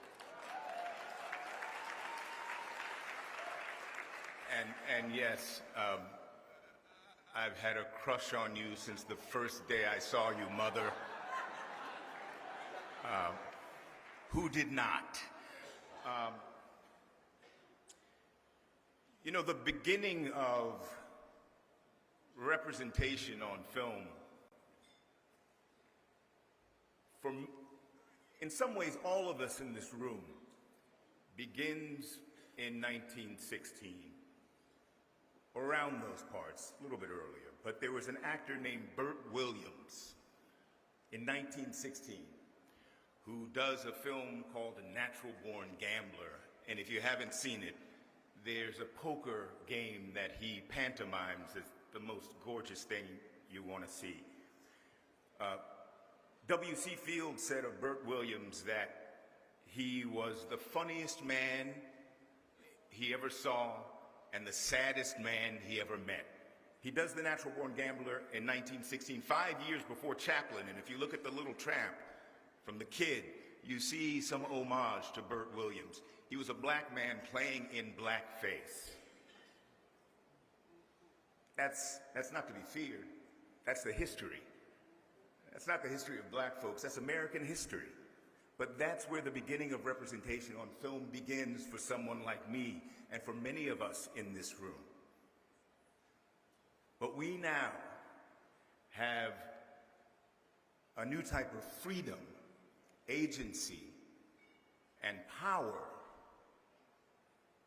from the time of Burt Williams because of people like Leslie Uggams.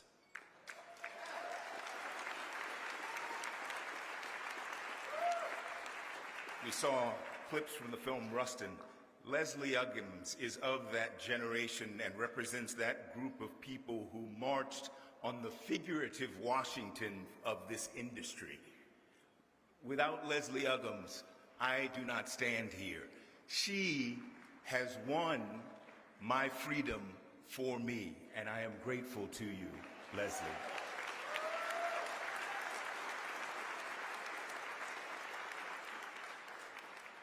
And I have a crush on you still, yes. Thank you to the Palm Springs International Film Festival for this honor. I have to say I'm a bit embarrassed to receive this at such a young age, having just started last Tuesday, but I am seriously grateful to be included among the number of distinguished artists who have received this prior to me, and also among my fellow honorees tonight who have, as you've seen, are just magnificent. And yes, in Angels in America, Tony Kushner writes something else. He writes, everyone who makes it in this world makes it because someone older and more powerful takes an interest. Yes, he did write that. If I have made it, it's because there were many such people early in my career who took an interest in me. I'm indebted to all of them. Chief among them was George C. Wolfe, and there were others early on in film, like Ang Lee and Sidney Lumet. Each of them, in their own way, taught me what great directors do. And I stand here now owing to their early guidance and to the more recent work of my director and writer on American fiction, Cord Jefferson, whose bright, timely, crystalline vision my brilliant castmates, Tracy Ellis Ross, Sterling K. Brown, Issa Rae, John Ortiz, Myra Lucretia Taylor, and of course the one and only Leslie Uggams, and along with a tireless, wonderful crew, and we only simply strove to serve Cord and that vision. So thank you, Cord, for embracing the madness of writing this script with me in mind. And I love you, brother. And I'll pay for the therapist session for your having my voice in your head. But I appreciate not only you giving me this role, but also, moreover, giving me the opportunity for much-needed self-reflection. And I stand here owing to the backing Cord and I received for our film when no one else would, from Alana Mayo of Orion Pictures, Ryan Johnson, Ron Bergman, and Ben LeClaire of T Street, and everyone at MGM Amazon who has supported us with energy that I have never before experienced on a film which I have led. I am grateful to all of you. And I have to acknowledge my agent, Jimmy Darmody, for being an absolute rock and for putting up with me for 25 plus years now. Thank you, Jimmy. And thank you to my tireless publicist, Shannon Barr of Strategic PR. Thank you. 33 years ago, I was gifted with the chance to work opposite the singular Sidney Poitier on a miniseries called Separate But Equal about the Brown v. Board of Education case. Sidney played Thurgood Marshall. In his last performance, Burt Lancaster played John Davis, who argued the opposing side of the case. I played the youngest of the NAACP lawyers who worked under Marshall because I had a degree in political science. I knew very little about acting. I had just started. I was 24 years old, barely out of college, and I was standing with giants, and I had no clue what I was doing. And if you watch the movie, it shows. Sidney, of course, was incredibly gracious toward me, merciful even, as was the rest of the cast, which included Cleavon Little, Gloria Foster, and Albert Hall. Albert Hall, chief in Apocalypse Now. I had watched that film easily 50 times, and I told him so. I gushed. I was in awe. On the last day of filming, Albert handed me a book, The Autobiography of a Yogi. Inside the front flap, he'd written, "Jeffrey, evolution is when a kid walks up to you and says, 'Jeffrey, I like your work. I've seen your movie 50 times.'" I have heard similar now from younger actors. I'm always surprised.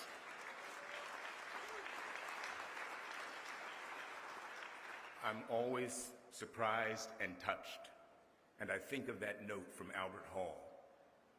So perhaps this award signifies that I have, in fact, evolved. I certainly needed to.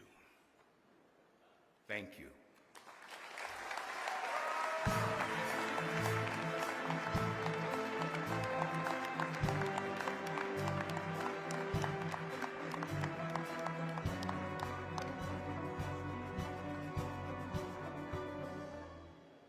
To present the Chairman's Award, please welcome back tonight's Director of the Year, Greta Gerwig.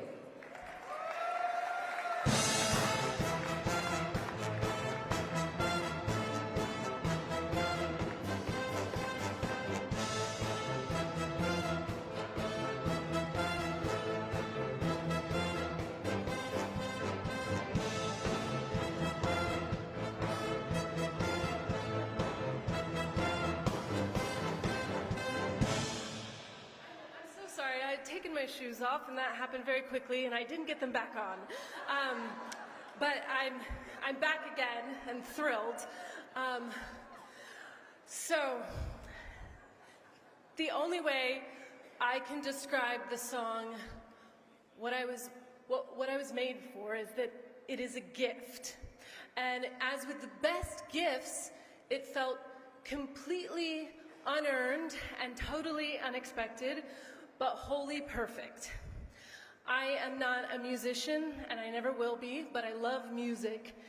And I think of every movie I've written or directed as a musical, even if there's not a single song in it.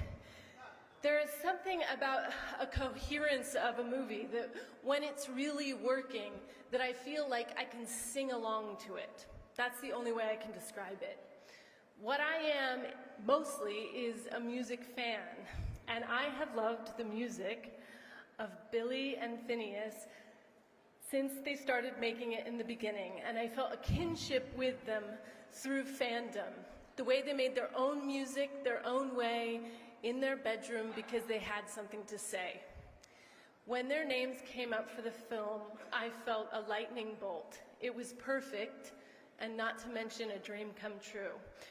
I flew to LA and I showed them about 35 minutes of the film, and they asked me what song I wanted. I told them that they could write whatever they liked, but if I could have anything, it would be Barbie's Heart Song. I flew home and I thought, well, if nothing else happens, that was thrilling.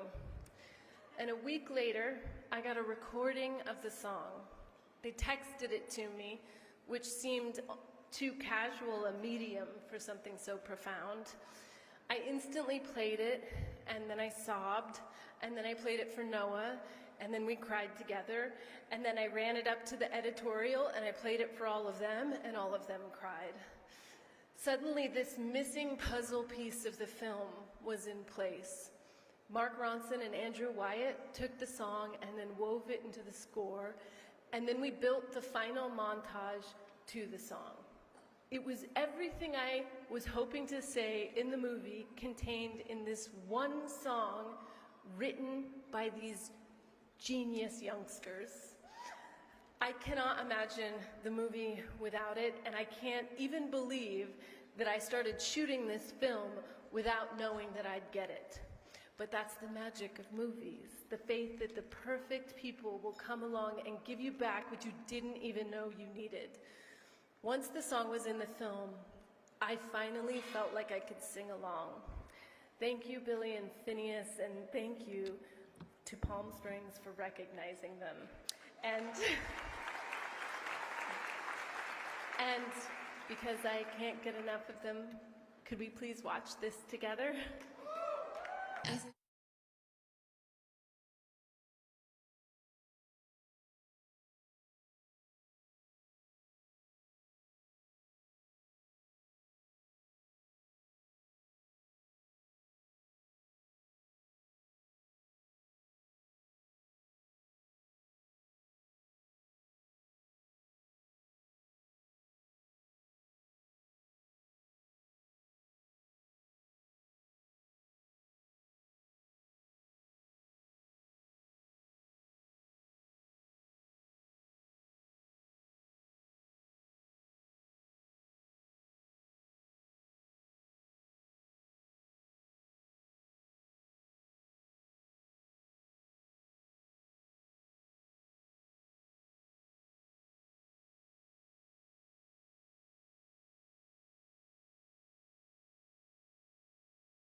What a joy it is to give you Billie Eilish and Phineas.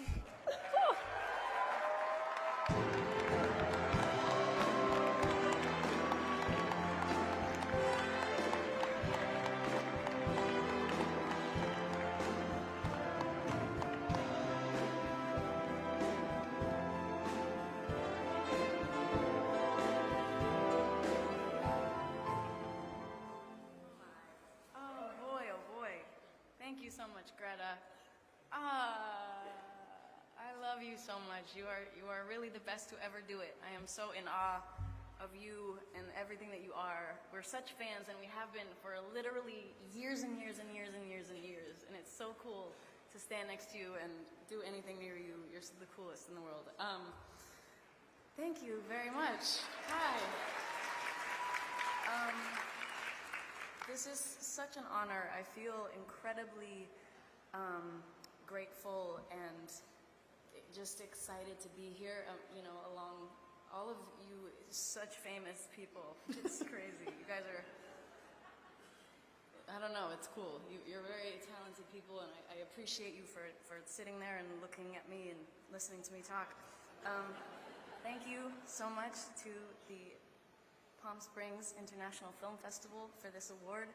I've been told that this is the first time this award has ever been given to songwriters, and that's really cool. I just feel very honored and lucky to be here. I want to thank Margot for being such a star, and you know, I don't think it would be the same without her. She really is, she encapsulates everything so marvelous and wonderful about Barbie. I want to thank my label, Interscope and Darkroom. I want to thank Mattel. I want to thank Warner Brothers, Mark and Andrew.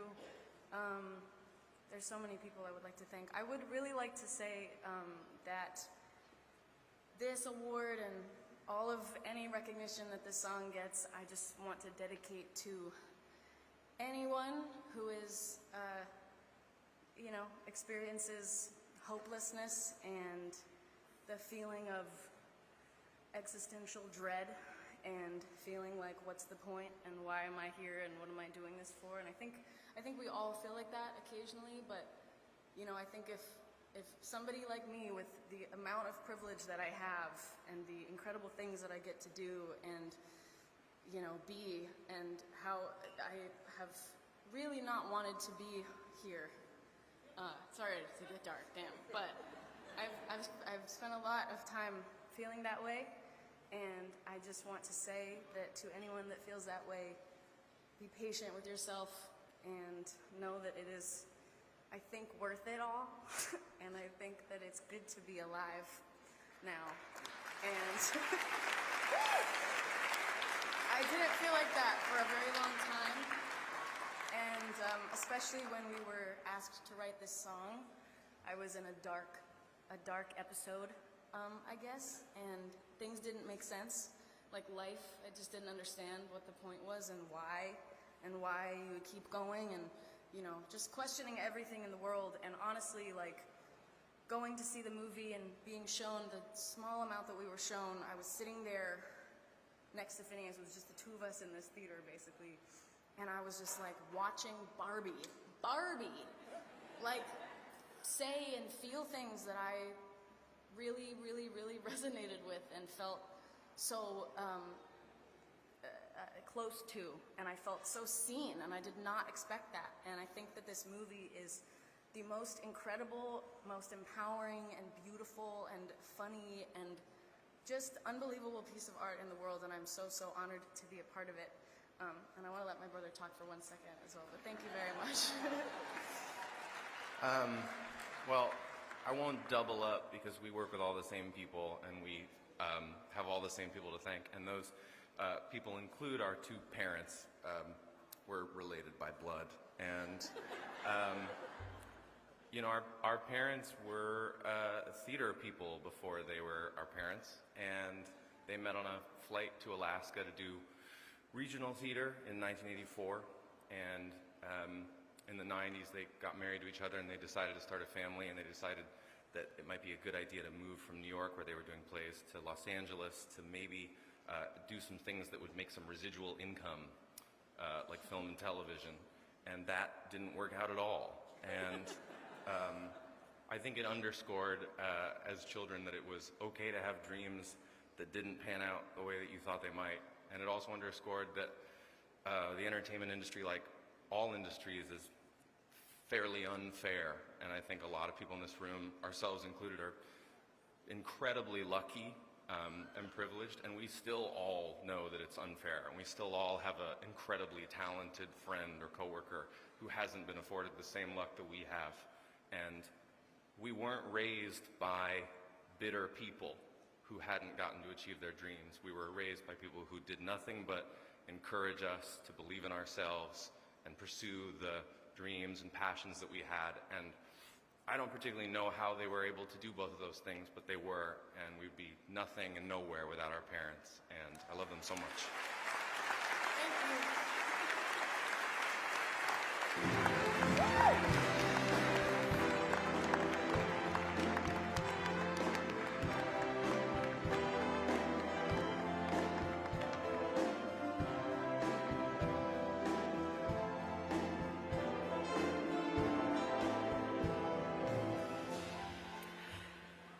Our next prize is the International Star Award, and to present it, we have a veritable national treasure. Please welcome a woman who truly needs no introduction. She's remarkable and she's incredibly funny and so talented. The eminent Meryl Streep.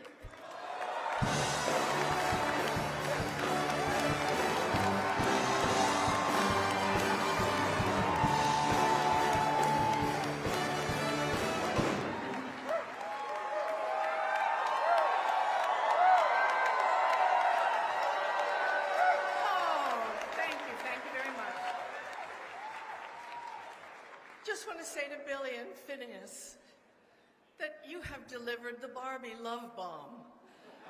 You've saved the movies last summer, all of our jobs. You've delivered joy to countless generations and genders of people.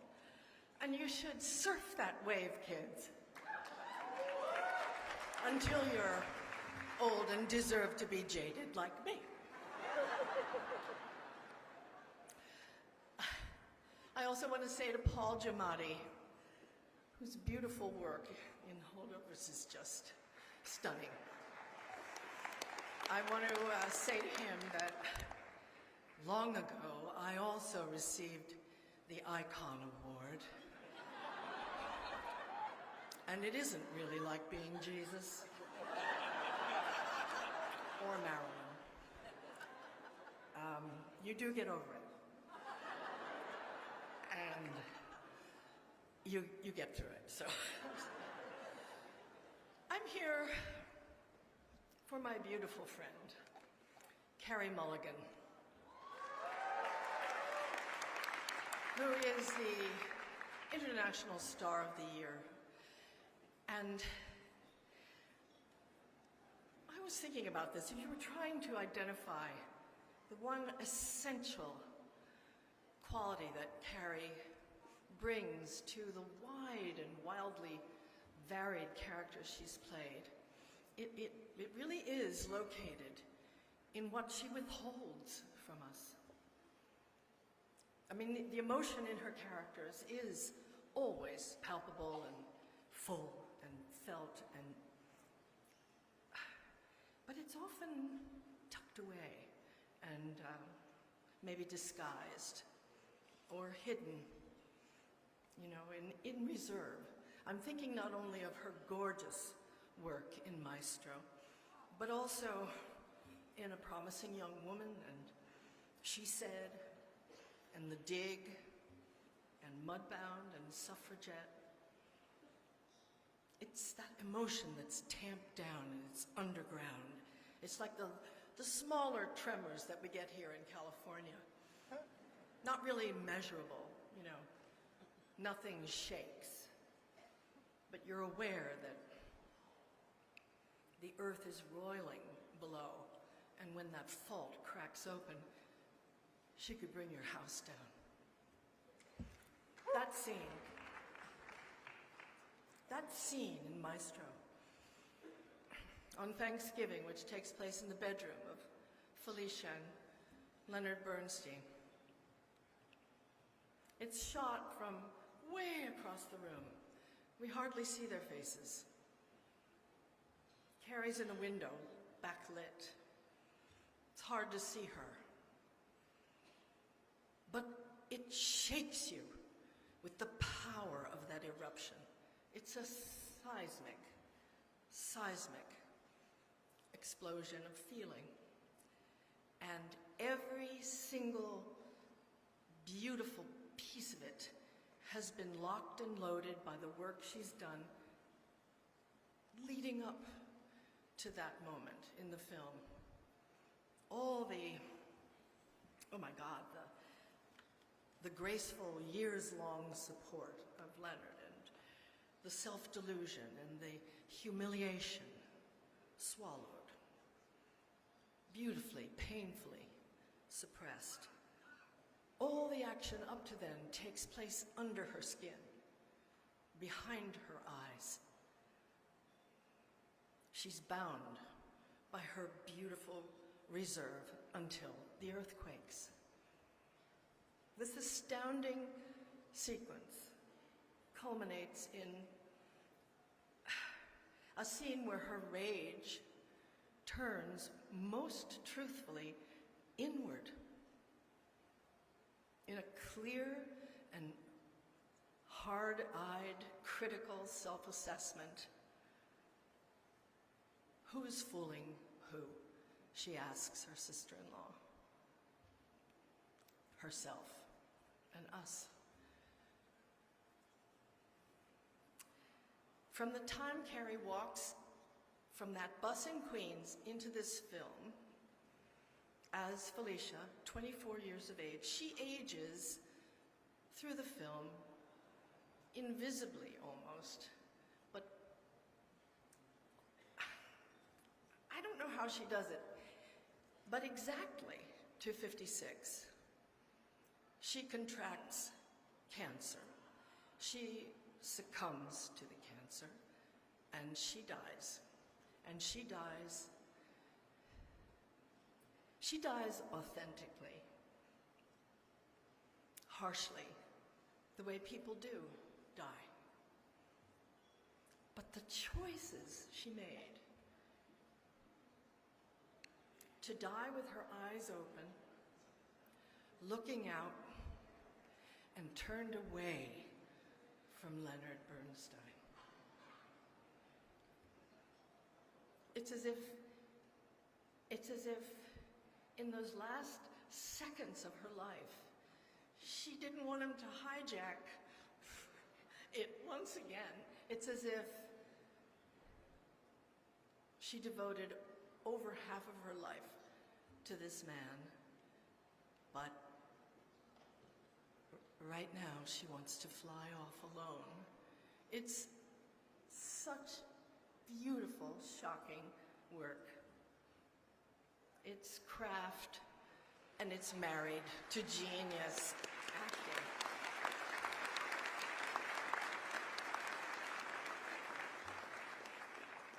I always think, why is it the wordless moments in movies are often the ones that stick with us, that lodge most deeply in our hearts? For me, it's true. No offense, Josh Singer, who I'm sitting with, but or the screenwriters, but it is that. Here's a swift flyover, some clips of some of her work from the last 15 years.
Please welcome the sublimely gifted Carey Mulligan, International Star of the Year.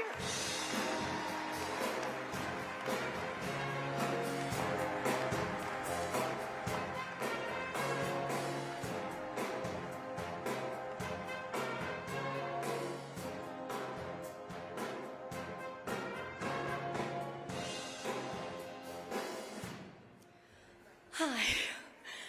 Oh, it's Meryl Streep. Guys, it's Meryl Streep. I can't thank you enough. I can't believe you came all the way here. I emailed Meryl asking her to come here for this, and I had very little expectation, obviously. And I was in the car alone on my way home from the Maestro premiere, and I got her reply.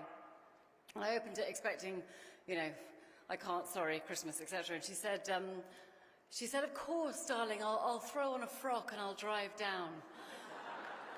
And I went, fuck off!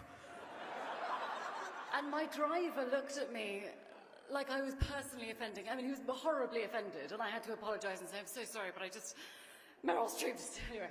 And I've been telling people all Christmas, you know, Meryl Streep's giving me a prize, and everyone says, fuck off, and it's a big deal. But anyway, you're just my hero. You know you're my hero. You have always been my hero. So I'm sorry. I'm also jet-lagged, which makes you emotional. Thank you. Thank you to the Palm Springs Film Festival for this amazing honor. I love Palm Springs. Yeah. I actually had my bachelorette party in Palm Springs. So I'm pretty sure I like Palm Springs, but I don't totally remember. But now I love Palm Springs because you've given me this lovely thing, and Meryl Streep came, so forever a big fan of Palm Springs. Thank you so much. It's been amazing to have advance notice about this incredible honor because it's given me a bit of time to think over Christmas and escape from my 3 children and have an excuse to work and think about what the experience of making Maestro has meant to me. So Maestro, pretty soon I realized that it would take a colossal amount of work to come anywhere close to the amount of work that Bradley had already done by the time we started working in 2018. And so I said to my teacher, Kim Gillingham, that I felt that I needed to go all in. Bradley had asked me to go all in, and I'd said, of course, and of course I will. But I sort of internally winced when he asked me to, because all in, truthfully, made me feel preemptively rather embarrassed, because I'm English, and I also failed to get into drama school, and I've sort of always staunchly resisted the notion of being an artist. I think because it's really scary to be an artist, and scarier than this room, which is fairly scary. But it's vulnerable, and you give a lot of yourself, and I think that terrified me. But Kim challenged me, and she said, I think we actually wrote it down, she said, what would happen if you actually tried? And I think I was still wincing when we started to work, but I decided to really try. And so I was researching Felicia, and I came across an interview with her in her later life where she was talking about her stifled career as an actress. And she reflected that she had loathed the actor's studio, and she found method acting very embarrassing and all of the acting exercises very embarrassing. But the interviewer insisted that she should try a return to acting. He said, you never gave yourself a chance. And she agreed. She said, I never gave myself a chance. I was always kind of half in, half out. And I just immediately recognized that. And I knew that she felt the same reticence and the same hesitation that I had, and that she'd held herself back, and she had the same hesitation that I had. And there was a part of me that knew that I had to try and get over that this was my chance. This was my opportunity. And truthfully, miraculously, in playing Felicia, I think I did give myself a chance. I did go all in. I did the embarrassing act of things. And I'm so grateful to her for that, to Felicia and to her incredible children, Jamie, Alexander, and Nina Bernstein. And I, because of this experience, can call myself an artist. I am an artist. I'm incredibly proud to be an artist. And I'm never more so than being in this room tonight with all these incredible artists. And I want to thank Bradley Cooper for that, for pushing me and challenging me and giving me this incredible role of a lifetime, which sounds cliched, but I really do feel that way. I'm completely in his debt.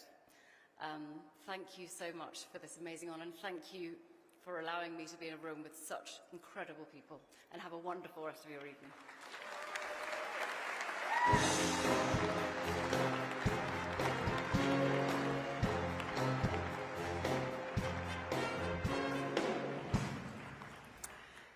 I can't remember in all of the 20 years I've been here more beautiful acceptance speeches and heartfelt, inspirational messages that I hope we all take home and remember.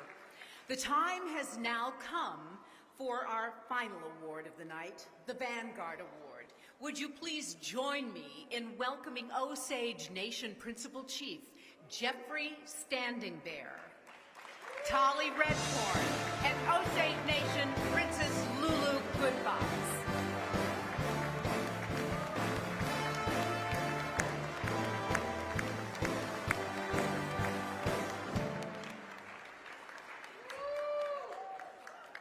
Oena, thank you. Lika Shinkazani. Oeto Gahe Nika Sheski. Ieto Ekepshek Ombrand Kai. Oena, thank you. I'm Tali Redcorn. I play the Nahashinka in this fabulous movie, The Spiritual Men, the Old Men in our society. But I want to say, just before we get started, our Gahika, our chief, asked me to do the protocol that we come into this mighty nation of the Ni Takatse Maja Nikashe, the Agua Caliente people.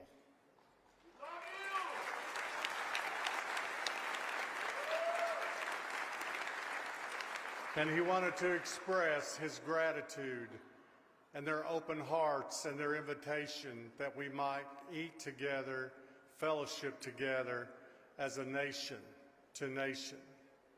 In the old time, we would ride up to a hillside. We would stop our horses. We would gather those young men and women, pull those horses back. We would dismount, sit on that hillside overlooking that valley. We would sit in majestic silence with blankets on, and we would sit there with our eyes closed and send someone like myself a messenger. That's what the chief asked me to do, and go down and tell this group of fine people what our intentions are, plus our gratitude. And we're doing that today. So thank you again, the Agua Caliente people. And especially the Chairman Milanovic, from our chief. Thank you so much. And I want to introduce, firstly, our princess. Her name is Lulu Goodfox. Her Osage name, as we know her, is Ina Tompe, which means looking at the eagle. And beside her is our chief, the chief of the great and little Osages, Jajiita Nishinka Kahika, Dawaglaita Letsea de Hanka Nikashe. He's of the earth people. our sisters from the eagle of the sky. And our Osage people talk about that balance. And if you look on this hillside, you'll see how the earth is very fragile, going very deep into the earth as the earth people are, as our chief is, and sky folks as our princess is. That balance comes together. You can see it on the horizon. And that life is very fragile, very deep. There is really no life. Very high, there's very little life, but right there in that balance. And that's how the Osage come together. Sky and earth create life. And our clans and our names and everything comes from that. So just want to say just that much and introduce our chief of the Great and Little Osage, Jeffrey Standing Bear.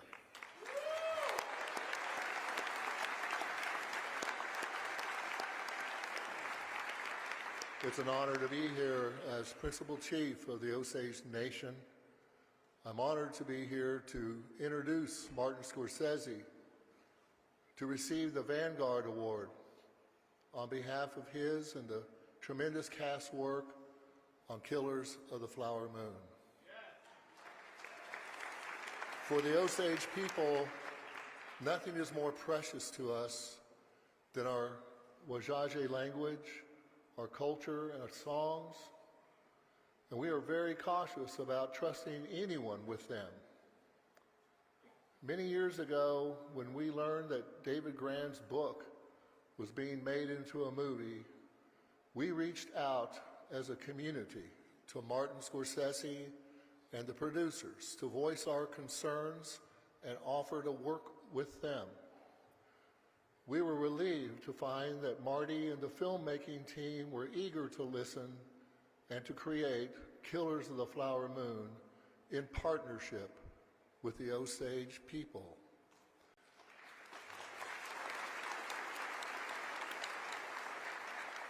By the time production began, they had heard from more than 100 tribal members, learning about our customs, our family stories, and our descendants' memories of those who were to be depicted in the film.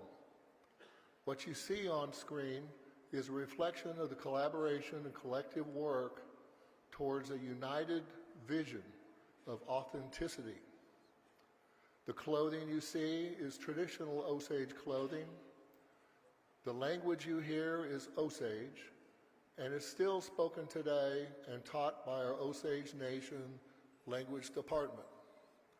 The landscape you see is our reservation in northeast Oklahoma.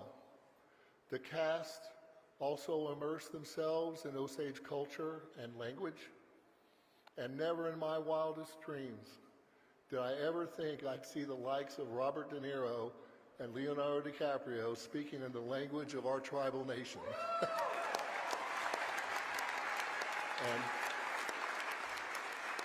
And Lily Gladstone is now a beloved part of our community, inspiring our youth to reach new heights and transforming Native representation in film. Every character in Killers of the Flower Moon is played by a Native actor, and dozens of Osage were cast in the film. Our friends at Apple came to the Osage Nation Reservation and have taken great care getting to know us and our people. The Apple team created a sense of trust and a through line of the relationship we started with Marty before the cameras started rolling, keeping our story in safe hands. The Osage and indigenous members of the cast and crew that you will see here tonight have been a part of this journey of sharing the film all over the world, and stand with us now here in Palm Springs. Marty and this gifted group of actors created a unique piece of art, but one that is steeped in and informed by the authentic experience of our people. We are proud of how they have represented this tragic time in our country's history, and also the traits and traditions that have allowed our people to endure and thrive. We had no way of knowing how this would affect the Osage Nation,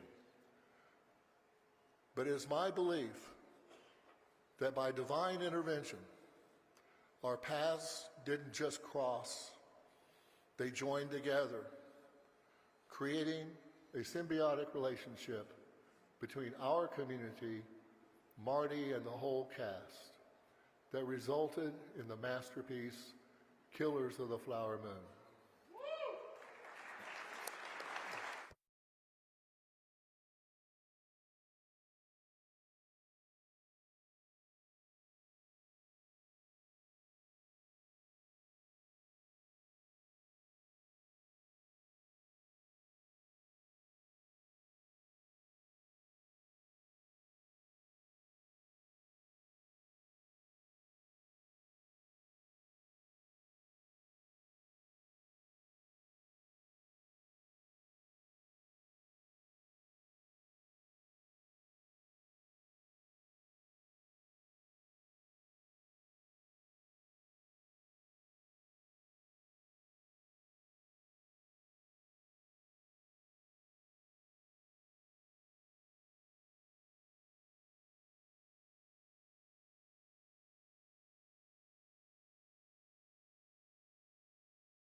Please welcome director Martin Scorsese, Leonardo DiCaprio, Lily Gladstone, Robert De Niro, and the wonderful cast of Killers of the Flower Moon.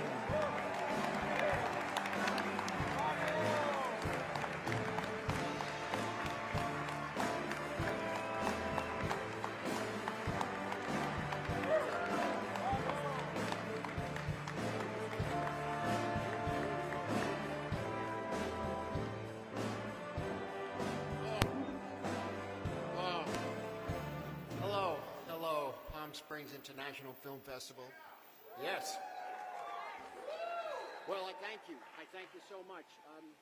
We're all here, most of us. I want to thank Apple, of course, Tim Cook and Eddie Q and Zach Van Amberg and Jamie Ehrlich for, people talk about support, but support means having to experience it working with such fine gentlemen.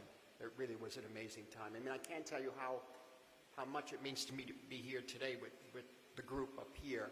I mean, I have old friends like, Bob and Leo, and new friends like Lily and Jesse and Yancey and Tally and Chief Standing Bear, whose company I really do cherish, whose trust and their dedication, and this was a key, a shared spirit of collaboration.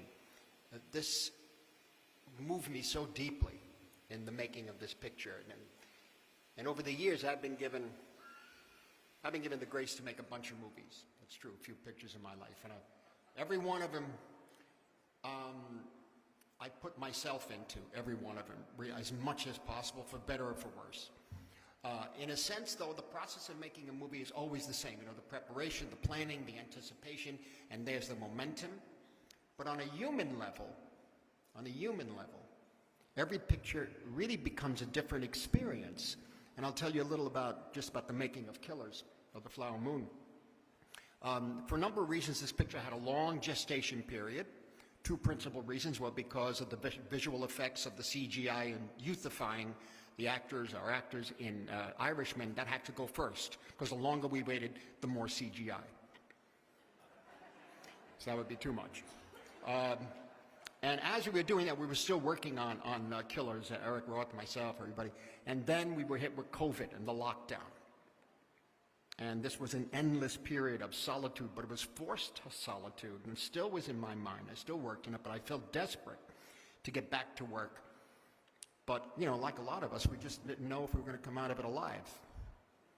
But in the end, when it finally came together, all this time, all this gestation period really was a blessing. We started preparing the picture. Right before COVID, I'd taken a few trips out to Oklahoma. And one of those trips, there was a dinner in Grey Horse at which many people, over 250 from the Osage community, were present. And it was at that dinner when the story we were attempting to tell, this terrible, tragic story of the Reign of Terror, with which we have been entrusted, it was at that dinner that it all came alive to me. That was the moment when I started living the film, and we were all going to make it together, because I saw them there. I saw the people. I saw the faces. I listened to them. I heard them. We shared dinner together. And I would never have dreamed of making this picture without Yancy and Tali and Chief Standing Bear and the rest of the people in the Osage community who gave us their backing under incredible circumstances, their support, their encouragement, their wisdom, but most of all, their trust. And really, the knowledge that we would all be coming together in Pawhuska and Grey Horse and Tulsa to make the picture together, that knowledge it just kept me going, and it was an experience that I'll always treasure, one of the greatest times in my life. I thank you.